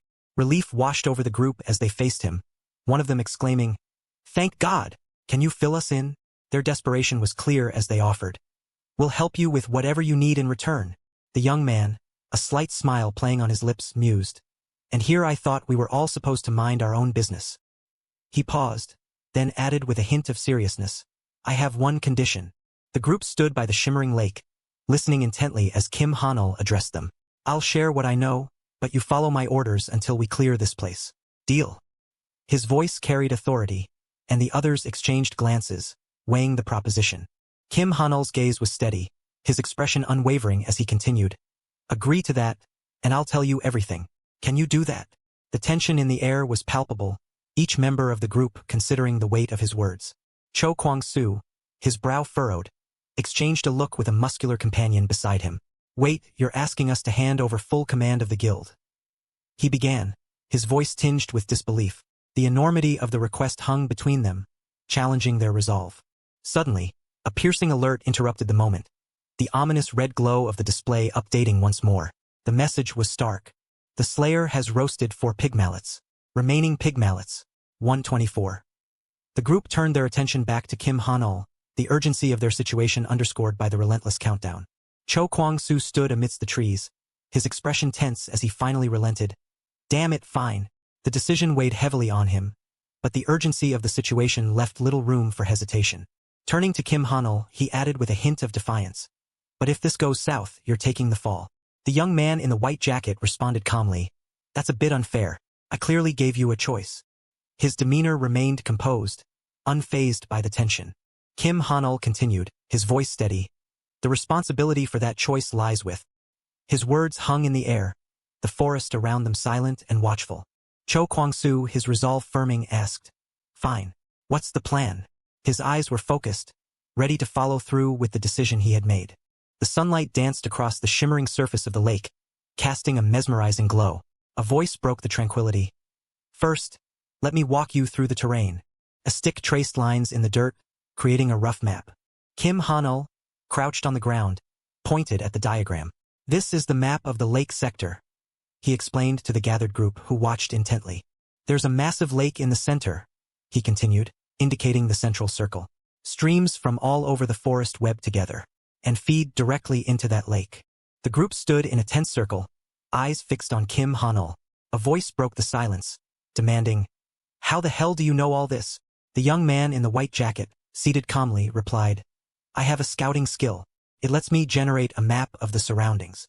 Cho Kwang-soo, his expression a mix of disbelief and curiosity, pondered aloud. "He has a skill like that?" The realization dawned on him. Incredible. With that, we'd never get lost in a dungeon. Kim Han-ul, a slight smile playing on his lips, added, "The layout matches the intel Yoon Soo-hyuk gave us. Well, it's not actually a skill." A mysterious figure, cloaked in shadows and surrounded by a dazzling array of lights, seemed to materialize from the ether, adding an enigmatic layer to the unfolding events. Kim Han-ul knelt on the ground, a holographic map glowing above him. The display read, "Accessing the Garden of Meditation map, provided by the Lord's Castle of Illusions." He traced the lines with a stick, confident in their plan. "We've got the map from the castle, so we're set," he declared, his voice steady. The mission was clear. "Our mission is simple. Save the pigmallets from the Slayer. That means we find the pigmallets first." The urgency of the task was palpable as the group focused on the objective. The wetlands stretched out before them, marked by glowing zones. They live in wetlands, so based on their habits. These 8 zones are their likely nesting grounds, he explained, pointing to the map. So, from now on, the young man sprinted through the forest, clutching a pig mallet tightly. Behind him, a shadowy figure loomed, its red eyes glowing ominously. We beat the Slayer to them, he thought, determination driving him forward. Kim Hanul leaned over, catching his breath by the lake's edge, and herd them into one spot where they're easier to protect, he stated, outlining the plan with determination. A notification flashed ominously. The Slayer has turned 3 pig mallets into jerky. Remaining pig mallets. 121. The young man, unfazed, commanded, "If you understand, move out." Cho Kwang-soo, urgency in his voice, exclaimed, "They're dying while we're standing here." His intense gaze swept over the group, urging them into action. The team sprang into motion, each member knowing their role. West to south. Follow the watch rotation. A voice directed. The group moved swiftly, their resolve unshaken, as they raced to protect the remaining pig mallets. Cho Kwang-soo stood amidst the towering trees, sweat glistening on his brow, as he surveyed the surroundings with a determined gaze. Turning to the young man in the white jacket, he asked, "And what are you going to do?" The youth, without hesitation, replied, "I'm gonna go look for the pig mallets on my own." Cho Kwang-soo watched him walk away, muttering under his breath, "Arrogant brat." Before conceding, "Fine, see you later then." As the bald man sprinted off into the forest, Kim Hanul, now alone, exhaled deeply.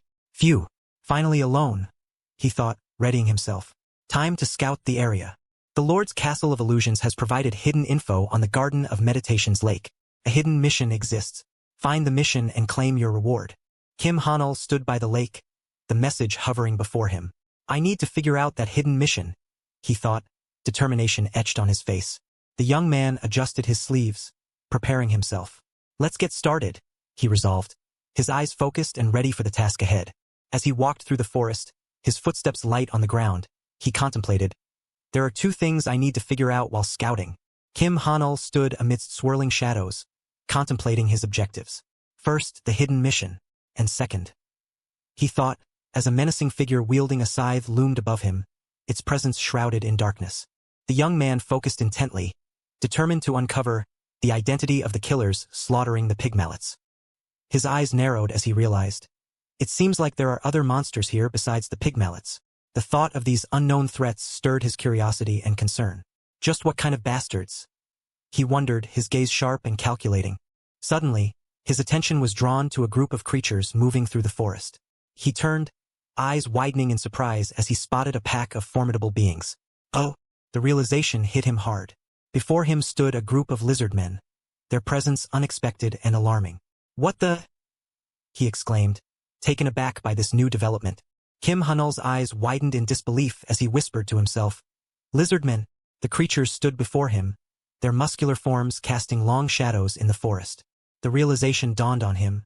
Then the slaughterers killing the pig mallets. His mind raced with the implications of this discovery. Hidden behind a tree, the young man peered cautiously, his thoughts swirling. Are those bastards? He questioned, his expression a mix of shock and determination. As he observed the pack, he noted, things just got complicated. The lizardmen, though only D-rank, posed a significant threat in such numbers. For now, I should avoid combat, he decided, though a rebellious thought crossed his mind. Why the hell should I listen to that guy? 2 figures walked through the forest, one of them speaking with a dismissive tone. I'm not busting my ass over orders from some nobody. LOL, he said, his companion nodding in agreement. Kim Hanul, hidden nearby, watched them with growing concern. Damn it! Why are they coming this way?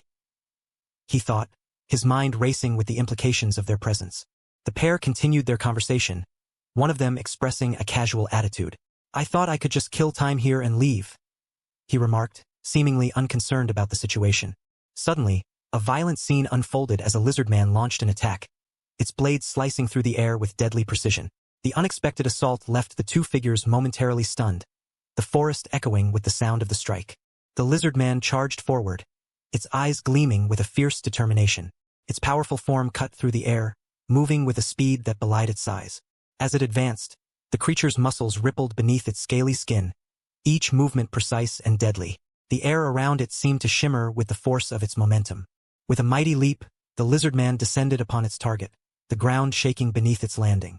The impact sent debris flying, and a figure lay motionless beneath its shadow, the scene painted with chaos and violence. Nearby, another figure stood poised, energy crackling around them as they prepared to counter the attack. The tension in the air was palpable, a silent promise of the battle to come. The lizard man stood tall, its muscular form radiating a menacing aura. Red energy crackled around it, highlighting its fierce determination. A man with a headband, his face contorted in shock, exclaimed, "Lizard man?" Sweat dripped down his face as he processed the unexpected encounter. Anger surged through him as he shouted, "F***CK, you're just a measly D-rank monster. How dare you?" Charging forward, his fist crackled with energy, ready to strike. The man's punch connected with explosive force, sending shockwaves through the air. The impact was intense, a testament to his raw power and determination. A whirlwind of energy erupted, sending debris flying in all directions. The force of the impact was immense, creating a chaotic scene of destruction. Amidst the chaos, a figure with a headband charged forward, his face twisted in rage.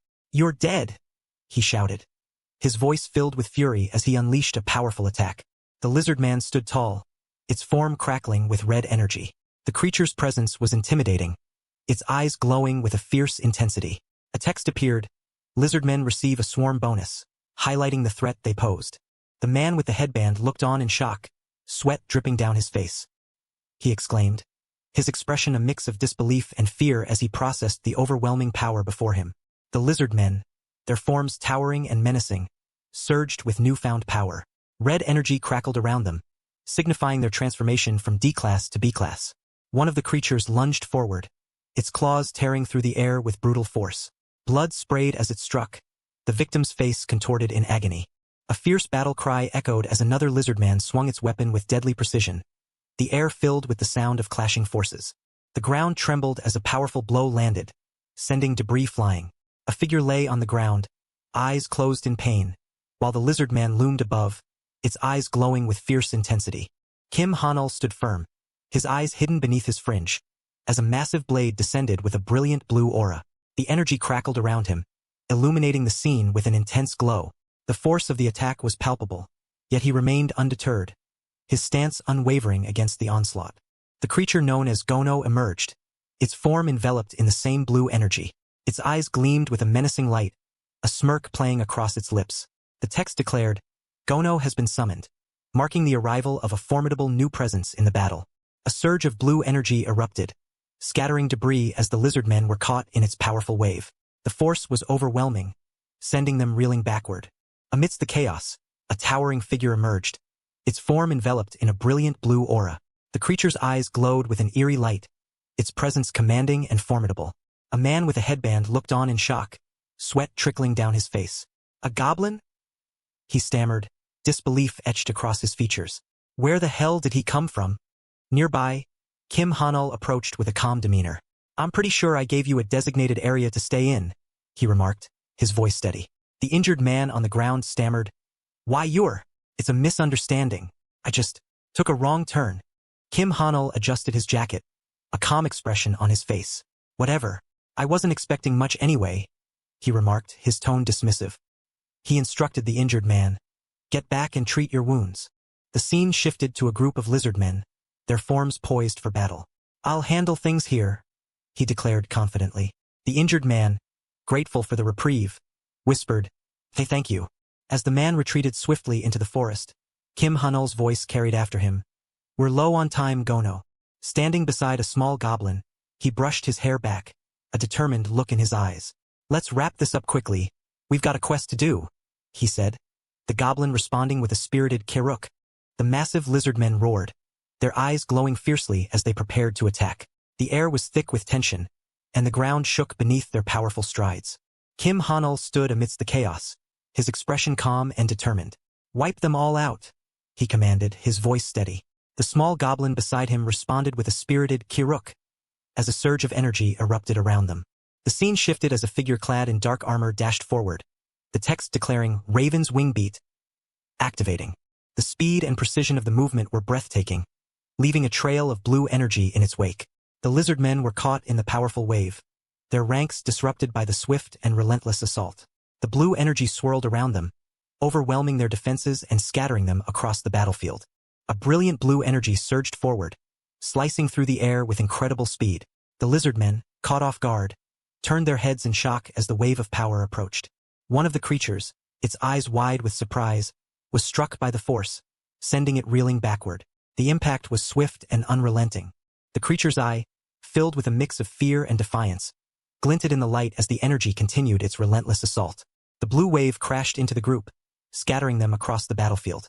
The ground trembled under the force, leaving the lizard men struggling to regain their footing amidst the chaos. The blue energy surged forward, crashing into the lizard men with unrelenting force. The impact shattered the ground beneath them, sending debris flying in all directions.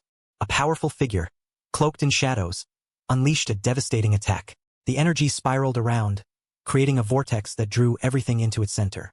One of the lizard men, caught in the whirlwind, struggled to maintain its balance.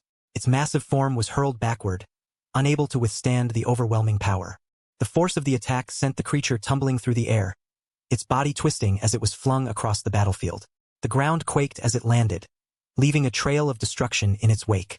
A brilliant explosion of blue energy erupted, sending shockwaves through the air. The force of the blast scattered debris in all directions, creating a dazzling display of power. Amidst the chaos, a lizard man was hurled through the air, its body twisting as it collided with the ground. The impact was fierce, leaving a trail of destruction in its wake. Kim Han-ul stood calmly amidst the aftermath, his expression unwavering. The forest around him bore the marks of the battle, trees swaying from the residual energy. He reflected on the ease of the encounter, acknowledging Gono's prowess in taking down an ogre single-handedly. Meanwhile, another lizard man unleashed a powerful attack, its arms sweeping through the air with a fiery red energy.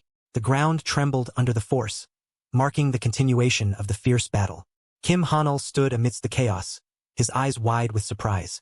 "Question mark," he muttered, noticing a lizard man approaching with intent. "Is that lizard man coming for me?" He wondered, his mind racing. The massive creature loomed over him, its weapon raised high, ready to strike. The young man questioned his vulnerability. "Do I look like an easier target than Gono?" he mused, acknowledging the danger. "Well, I guess I do," he conceded, preparing himself for the confrontation. With determination, he activated a powerful skill, activating Lord's Afterimage. The system announced. The ability allowed him to harness the strength of the strongest monster from the previous wave, a crucial advantage in this dire moment. As the skill took effect, his fist ignited with fiery energy, delivering a devastating blow to the lizard man. The impact was fierce, sending the creature reeling. "If I didn't have this skill," he thought, realizing the narrow escape he had just achieved. Kim Han-ul's fist surged forward, enveloped in a fiery aura, as he unleashed a powerful strike. The impact was immediate and explosive, sending shockwaves through the air. The ground beneath him cracked and shattered, debris flying in all directions. As the dust settled, the battlefield lay in ruins, marked by the fierce confrontation. Blood and debris scattered across the ground, a testament to the intensity of the clash. The system displayed the effects of Lord's Afterimage, highlighting the addition of Count Gular's formidable stats to his own. The boost in strength, agility, stamina, and spirit was significant, ensuring his continued advantage in the battle. Kim Han-ul stood in the forest, adjusting his sleeve as a goblin approached him, chattering excitedly. The young man turned slightly, acknowledging the creature's presence. The goblin, Gono, grinned widely, its eyes gleaming with satisfaction. "Gono, you're done too?" Kim Han-ul asked, noting the goblin's blood-stained club. Gono proudly displayed his weapon, still dripping with the remnants of battle. His expression was one of triumph, clearly pleased with his accomplishments. Kim Han-ul placed a hand on Gono's head, offering a hesitant compliment. Yeah, good job." He marveled at the goblin's efficiency, realizing Gono had taken out all those lizard men already. The system chimed in, indicating Gono's affinity had increased by +10. Meanwhile, a notification appeared, announcing the sale of 8 low-grade mana stones. Kim Han-ul stood beside Gono, the goblin, as a notification appeared. His current gold was 370 G, and the sale of a mana stone containing a lizardman soul had granted him a premium gacha ticket. "Another gacha ticket?" he mused, considering the possibilities. "I'll give it a spin once the mission's over," he decided, planning his next move. The goblin chattered excitedly, drawing his attention. "Karuk! Karuk!" it exclaimed, tugging at his sleeve. A reminder flashed, indicating 7 minutes until the goblin slave returned to the Lord's castle. "Right? There's a time limit," he acknowledged, realizing the urgency. The young man crossed his arms, contemplating the situation. It'd be bad if he leaves now. Is there any way around this? He pondered, searching for a solution. The forest around him was bathed in the warm glow of the setting sun, adding to the tension. Gono continued to chirp, "Kiruk, Kiruk," with a mischievous grin. What do you mean? Kim Hanul wondered, as a new option appeared. He could pay gold to extend Gono's summon time, costing 5 gold per 10 minutes. This revelation offered a potential way to keep the goblin by his side longer. Kim Hanul sighed, realizing the cost of keeping Gono around. Seriously? This costs money too? He muttered, resigned to the situation. I'll pay for the overtime. No choice? He decided, patting the goblin's head as it chirped happily. Kiruk kirukt. The young man stood in the forest, the warm glow of the setting sun casting long shadows. He looked down at the goblin, who seemed content with the arrangement. Suddenly, a rustling sound caught his attention. He murmured, turning to face the source of the noise. Gono, standing beside him, also looked in the direction of the disturbance. Emerging from the underbrush, a swarm of small, round creatures appeared, their pink forms bouncing across the ground. Pig mallets? Kim Hanul exclaimed, bewildered by the unexpected sight. The creatures surrounded them, their numbers growing rapidly. What the? He stammered, as the forest filled with the sound of their approach. Kim Hanul stood amidst the forest, his eyes wide with surprise. Where did all these pig mallets come from? He wondered aloud, the creatures surrounding him in a growing mass. The goblin beside him, Gono, let out a thoughtful hum, its eyes narrowing as if contemplating a plan. Suddenly, Gono began to chirp loudly, Kiruk, Kiruk. The young man watched in amazement as the goblin seemed to communicate with the pig mallets. Gono, you can communicate with them? He exclaimed, a mix of relief and curiosity in his voice. The goblin continued its animated gestures, its voice rising in urgency. Kim Hanul looked on, hopeful that Gono's efforts would lead to a solution. The pig mallets gathered in a lively group, their pink forms bouncing with excitement. Their cheerful oinks filled the air, creating a symphony of sound amidst the golden flowers surrounding them. Kim Hanul stood amidst the chaos, bewildered by the sudden change in the creature's behavior. What's gotten into them? He exclaimed, trying to make sense of the situation.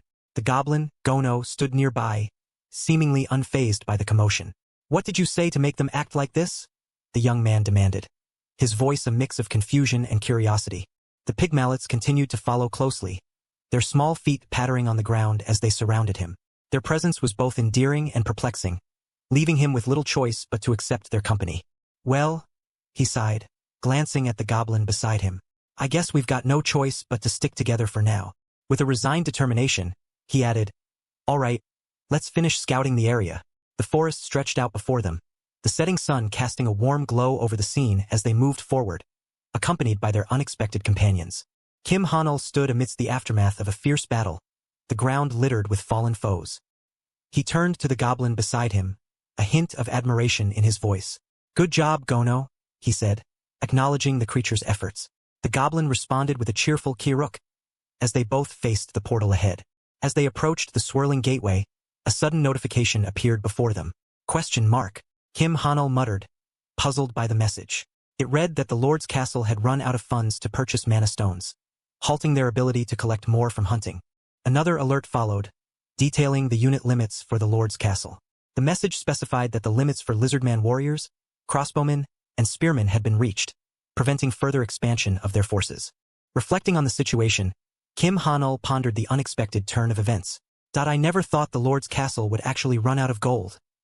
He mused, a thoughtful expression on his face. He realized there was also a restriction on the number of identical monsters he could command, adding another layer of complexity to their predicament.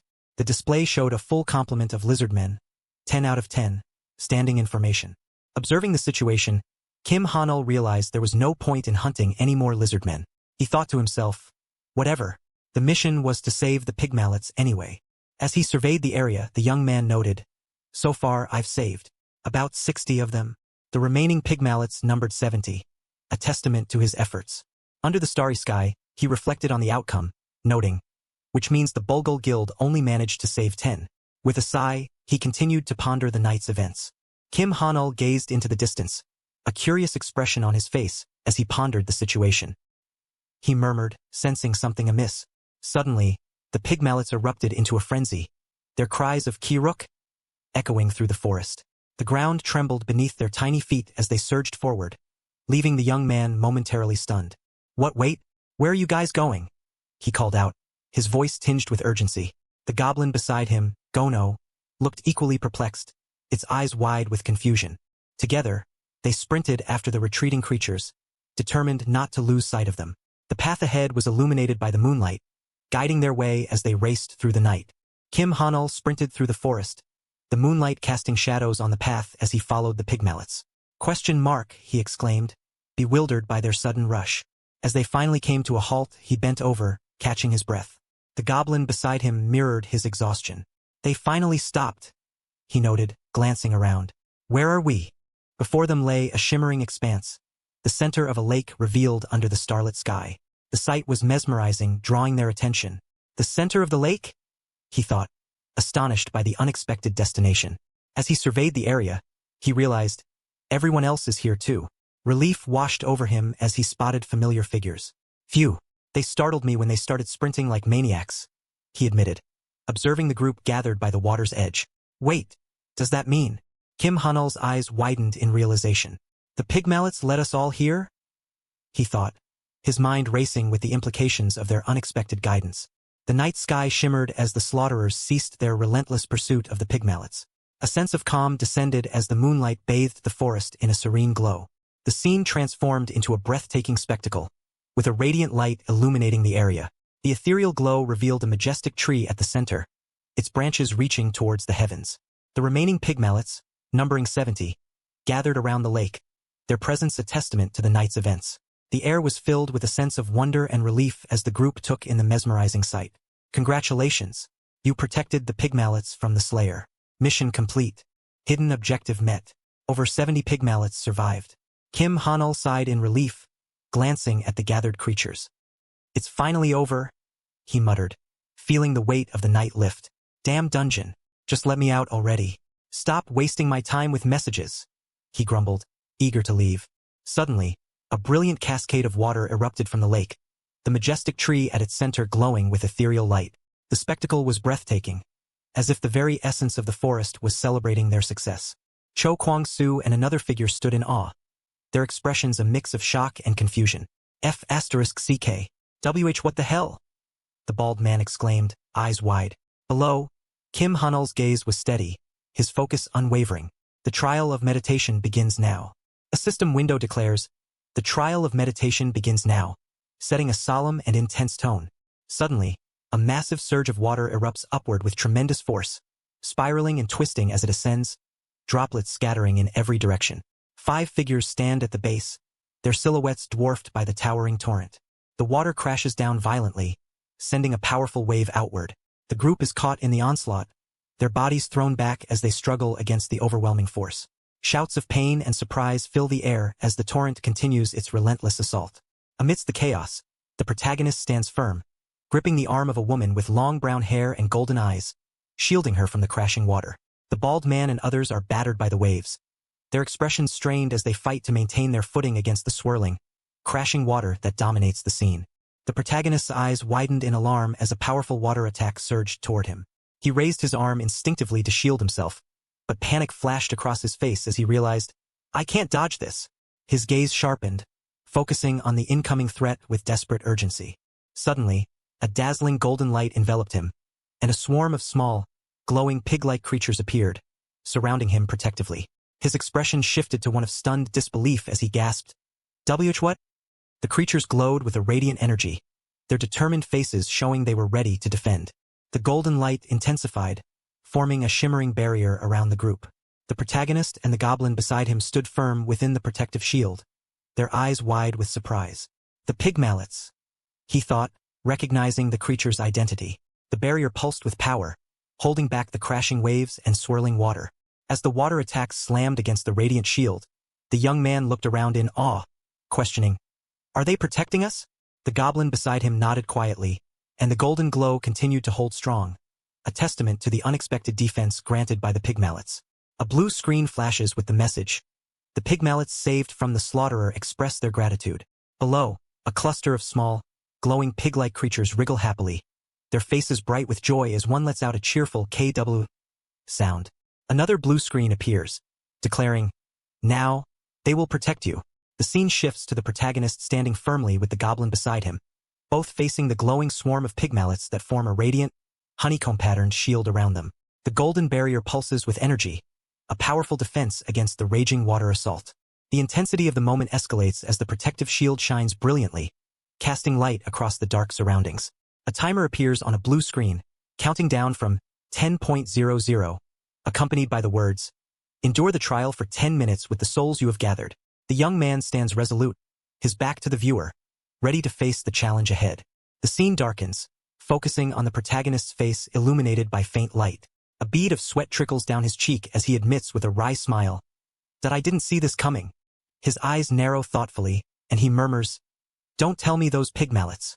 The glowing orbs of light float around him, hinting at the unexpected aid he has received. The protagonist's face is illuminated by the golden glow of the protective barrier, his expression serious and contemplative as he watches the small pig-like creatures forming a radiant shield. A thought crosses his mind. Actually have this kind of power. The glowing pigmallets stand ready, their determined faces shining with energy, reinforcing the strength of the barrier around him. His gaze sharpens as he reflects on the reason behind his actions. The swirling water and golden light blending in the background. There was a reason I had to save them, he admits quietly, the words underscored by the powerful energy surrounding him. The text, "Gather and Heart," the trial of the gathered heart, appears, emphasizing the significance of the trial he faces. Sweat beads on his temple as he contemplates the trial's true purpose, his eyes narrowing with resolve. I wondered what this trial was about, but the pigmallets I saved are the ones protecting me now. He realizes, the golden shield pulsing with life around him. The water continues to crash, but the barrier holds firm, a testament to the bond between him and the creatures. The scene widens to show the youth standing alongside the goblin, both encased in the glowing shield, while the bald man struggles against the water's force nearby. The young man questions, "So the more I save, the safer I am. Wait, then, what about the others?" His expression is tense, the trial's challenge becoming clearer as the water surges and the protective light flickers, hinting at the trials yet to come. The protagonist's eyes widened in shock as a powerful surge of water crashed against the glowing honeycomb barrier. Nearby, the bald man struggled to maintain his footing, bracing himself against the relentless force. The sound of the water's impact echoed loudly, punctuated by a sharp exclamation of surprise. His mind raced with doubt and concern, questioning if the bald man, Zhou Guangsu, had only managed to save a single soul. The small glowing pig-like creature zipped through the air, its determined face barely holding on amidst the chaos. Despite the precarious situation, the youth's thoughts lingered on the fragile state of their defense. A digital timer displayed 9.19, counting down the remaining time of the trial. The young man's expression hardened with resolve as he wondered if the protective souls could endure until the end. Doubts gnawed at him. Would they survive the rest of the trial, or would the barrier falter before time ran out? His gaze shifted to the others encased within the radiant shield, realizing it wasn't just Zhou Guangsu who was struggling. Several other hunters stood side by side, their faces tense as they fought to hold the barrier against the surging water. The golden light flickered but remained steadfast, a symbol of their shared fate and collective will to survive the trial together. The golden honeycomb shield shimmers as a surge of water crashes against it, the small pig-like creatures bracing themselves against the relentless force. The protagonist's thoughts race. If saving the pigmallets is the key like he had suspected, then the situation is dire. His face is tense and drenched with sweat, the glowing barrier reflecting in his determined blue eyes. He realizes with growing dread that everyone except himself is in deep trouble. The weight of responsibility presses down on him as he resolves, "I have to find a way." His gaze sharpens, focusing intently as he questions, "But how?" Suddenly, a spark of surprise flickers in his eyes, breaking through the tension. "Question mark," he murmurs, sensing something unexpected. A bright blue screen flashes before him, announcing, "Hidden mission discovered." The message continues, revealing the secret objective. Suppress the source of the trial. It instructs him to find and defeat the monster that is the source of the trial of meditation, promising that the trial will end immediately upon its defeat. The swirling water and digital text blend, signaling a new path forward in the midst of the chaos. The protagonist recalls the information he received from the Lord's castle, the words echoing in his mind. The info from the Lord's castle said. A digital message materializes before him, revealing, "A hidden mission exists within the lake. Find the mission and claim your reward." His thoughts confirm the revelation. Right, It said there was a hidden mission in the lake. He reflects on his exhaustive search, frustration evident as he admits, I searched every inch of the field and found nothing. It was here all along. The scene widens to show him walking through a dark, eerie forest accompanied by a small figure wielding a large weapon, while glowing pig-like creatures follow closely behind. Determined, he adjusts his glasses with a steady hand, the golden honeycomb shield glowing faintly behind him. All right then, he mutters, activating a skill. A blue holographic interface appears, displaying the skill description. Allows you to view the target stats and skills. Sage's Eye can be used twice a day. Current uses remaining. 1/2. Surrounded by a swirl of blue energy and digital symbols, he focuses intently, declaring, let's see what kind of bastard I need to kill. The scene pulses with power as he prepares to uncover the true nature of the hidden mission's source. A sharp alert flashes across a digital interface, announcing, a monster applicable to the count has been detected. The screen pulses with blue light, highlighting a blurred silhouette of a figure wielding a staff. Below, a prompt asks, activate Sage's Eye? The tension rises as the decision hangs in the air. With a confident smirk, the black-haired young man adjusts his glowing glasses, declaring, okay, found you. Golden sparkles swirl around him as the activation completes, the word, activated, appearing boldly on the screen. His posture is steady, ready to face whatever lies ahead. The interface reveals the monster's identity. Zen Karuk, a named monster. Detailed stats flash on the screen, strength 25, agility 35, constitution 30, intelligence 90, along with a list of powerful skills.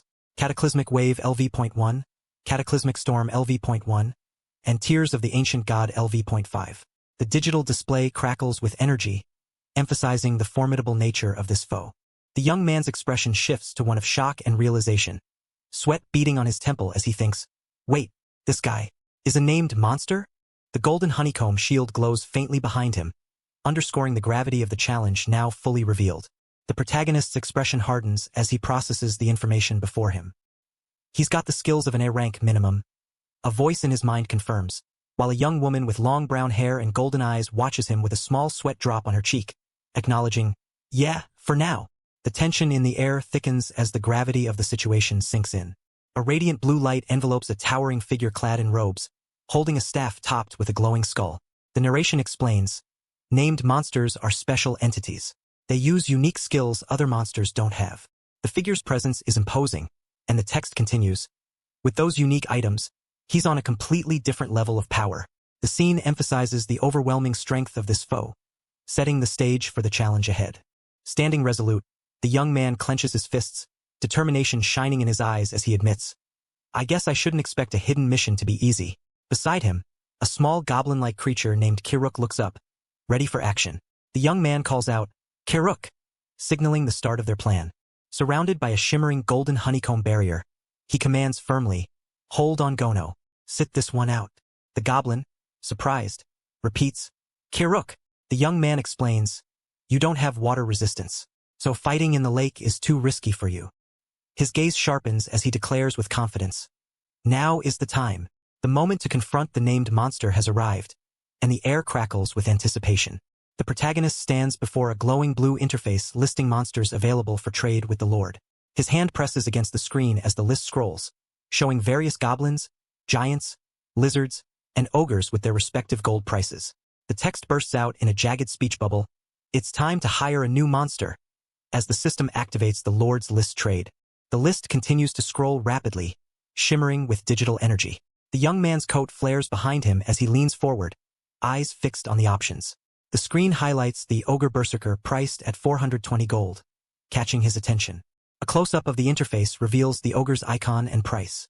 The young man's internal monologue states, I'll take the one with water resistance, the Ogre Berserker. However, he quickly adds, but unlike Gono, the ogre doesn't have any items yet. The digital display emphasizes that the ogre's base stats alone aren't sufficient to defeat a named monster. The scene shifts to a close-up of a bald man with sharp eyebrows and intense eyes, Cho Kwang-soo, who appears resolute. The narration continues the young man's thoughts, acknowledging the ogre's limitations but implying the decision is made. The tension builds as the plan to hire this new monster unfolds, preparing for the looming battle ahead. The young man's eyes gleamed with determination as he faced the glowing interface before him. I need an item to boost stats right now, he muttered, clenching his fist. A radiant blue light surrounded him, illuminating the room as he prepared to activate something crucial. "Time to use it," he declared, ready to change the tide of the battle. The screen displayed a shimmering icon of a chest labeled Premium Gacha Ticket, described as a special ticket used to obtain rare items. His thoughts raced. If I can just get a good item here, the ogre can take on Zen Karuk. The stakes were high, and the pressure mounted as he hoped for a powerful boost. Electricity crackled around him, his expression fierce and resolute. "I've got to bet everything on this ticket," he said, gripping the glowing chest tightly. The energy surged, illuminating his determined face as he prepared to unleash the ticket's power. A burst of golden light exploded from the chest, accompanied by the message, "Consuming one premium draw ticket." The young man stood firm amidst the dazzling display, his coat billowing as the energy enveloped him, signaling the start of a pivotal moment in the fight ahead. A sudden burst of golden light floods the scene, illuminating the protagonist's face as his eyes widen in shock. Golden light," he stammers, sweat beading on his forehead. His voice trembles as realization dawns. "Take that means." The radiant glow intensifies, swirling around him in a dazzling display of power. A triumphant smile breaks across his face as he declares, "It's S rank." The golden energy crackles and pulses, signaling a dramatic surge in strength. His expression shifts abruptly to confusion and alarm, eyes darting as he utters, What the?" The unexpected change unsettles him, casting doubt over the sudden power-up. The scene shifts to the shimmering golden honeycomb barrier surrounded by rushing water. The young man watches intently as the water's current grows fiercer, crashing against the barrier with increasing force. He exclaims silently, his gaze sharp and alert. The narration confirms his concern. The current's getting stronger? The tension escalates as the environment itself seems to respond to the unfolding battle. The protagonist clenches his fist, frustration evident as he shouts, "Arg, whatever, no time to overthink this." His determination pushes him forward despite the pressure. A bright blue message flashes before him, confirming, "You have successfully paid 420G. Hiring successful." Immediately after, another message declares, "Summoning Ogre Berserker." The water and energy swirl violently around the glowing honeycomb barrier as the summoning takes place. A deafening roar erupts as the massive ogre bursts forth, wielding a huge wooden club. His muscular frame and fierce expression radiate raw power, ready to fight. The golden honeycomb barrier glows intensely behind him, emphasizing the momentous arrival. The young man commands with urgency, "It's an S-rank item, so it's gotta be good. Just put it on, Ogre." He thrusts a glowing blue item toward the summoned beast, hoping to boost its strength immediately for the battle ahead. A bright blue message flashes across the screen, declaring, "Ogre Berserker equips the item." The massive ogre, muscles rippling and wielding a huge wooden club, is bathed in a golden light as the item takes effect. The energy swirls violently around him, shards of light scattering as the power surges through his body. Suddenly, the ogre collapses to the ground with a heavy thud, dust rising from the impact. The protagonist and the dark-armored figure beside him exchange surprised glances. "Kiruk?" the young man calls out, stepping forward cautiously. The ogre lies motionless, his powerful frame sprawled across the floor. The young man's expression shifts to concern, sweat beading on his forehead as he questions aloud, "Wait, why'd he collapse? Did something go wrong?" The golden honeycomb barrier glows softly behind him, the tension thick in the air. A sudden, agonized roar pierces the silence, the ogre's voice filled with pain and frustration. The young man's eyes widen, a mix of shock and determination crossing his face as he watches the ogre struggle to rise. A glowing blue skill description appears, titled Comma, explaining that it adds the stats of the strongest monster from the previous wave to the user's own, with a time limit of 12 minutes remaining.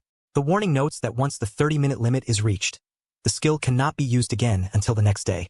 Below the text, the protagonist is seen charging forward with fierce determination, energy crackling around him as he prepares to take action. Suddenly, the young man grimaces in pain, shouting as he is caught in a powerful surge of water and energy. Behind him, a figure is seen struggling in the turbulent currents, desperately calling out, Help me!" The rushing water and golden light swirl violently, threatening to overwhelm them both. Clenching his teeth, the youth resolves, "Damn it! I have no choice." His expression hardens as he declares, "I'll have to handle this myself." With explosive force, he launches himself forward, breaking through debris and energy with a powerful leap, his coat billowing behind him as he charges into the fray.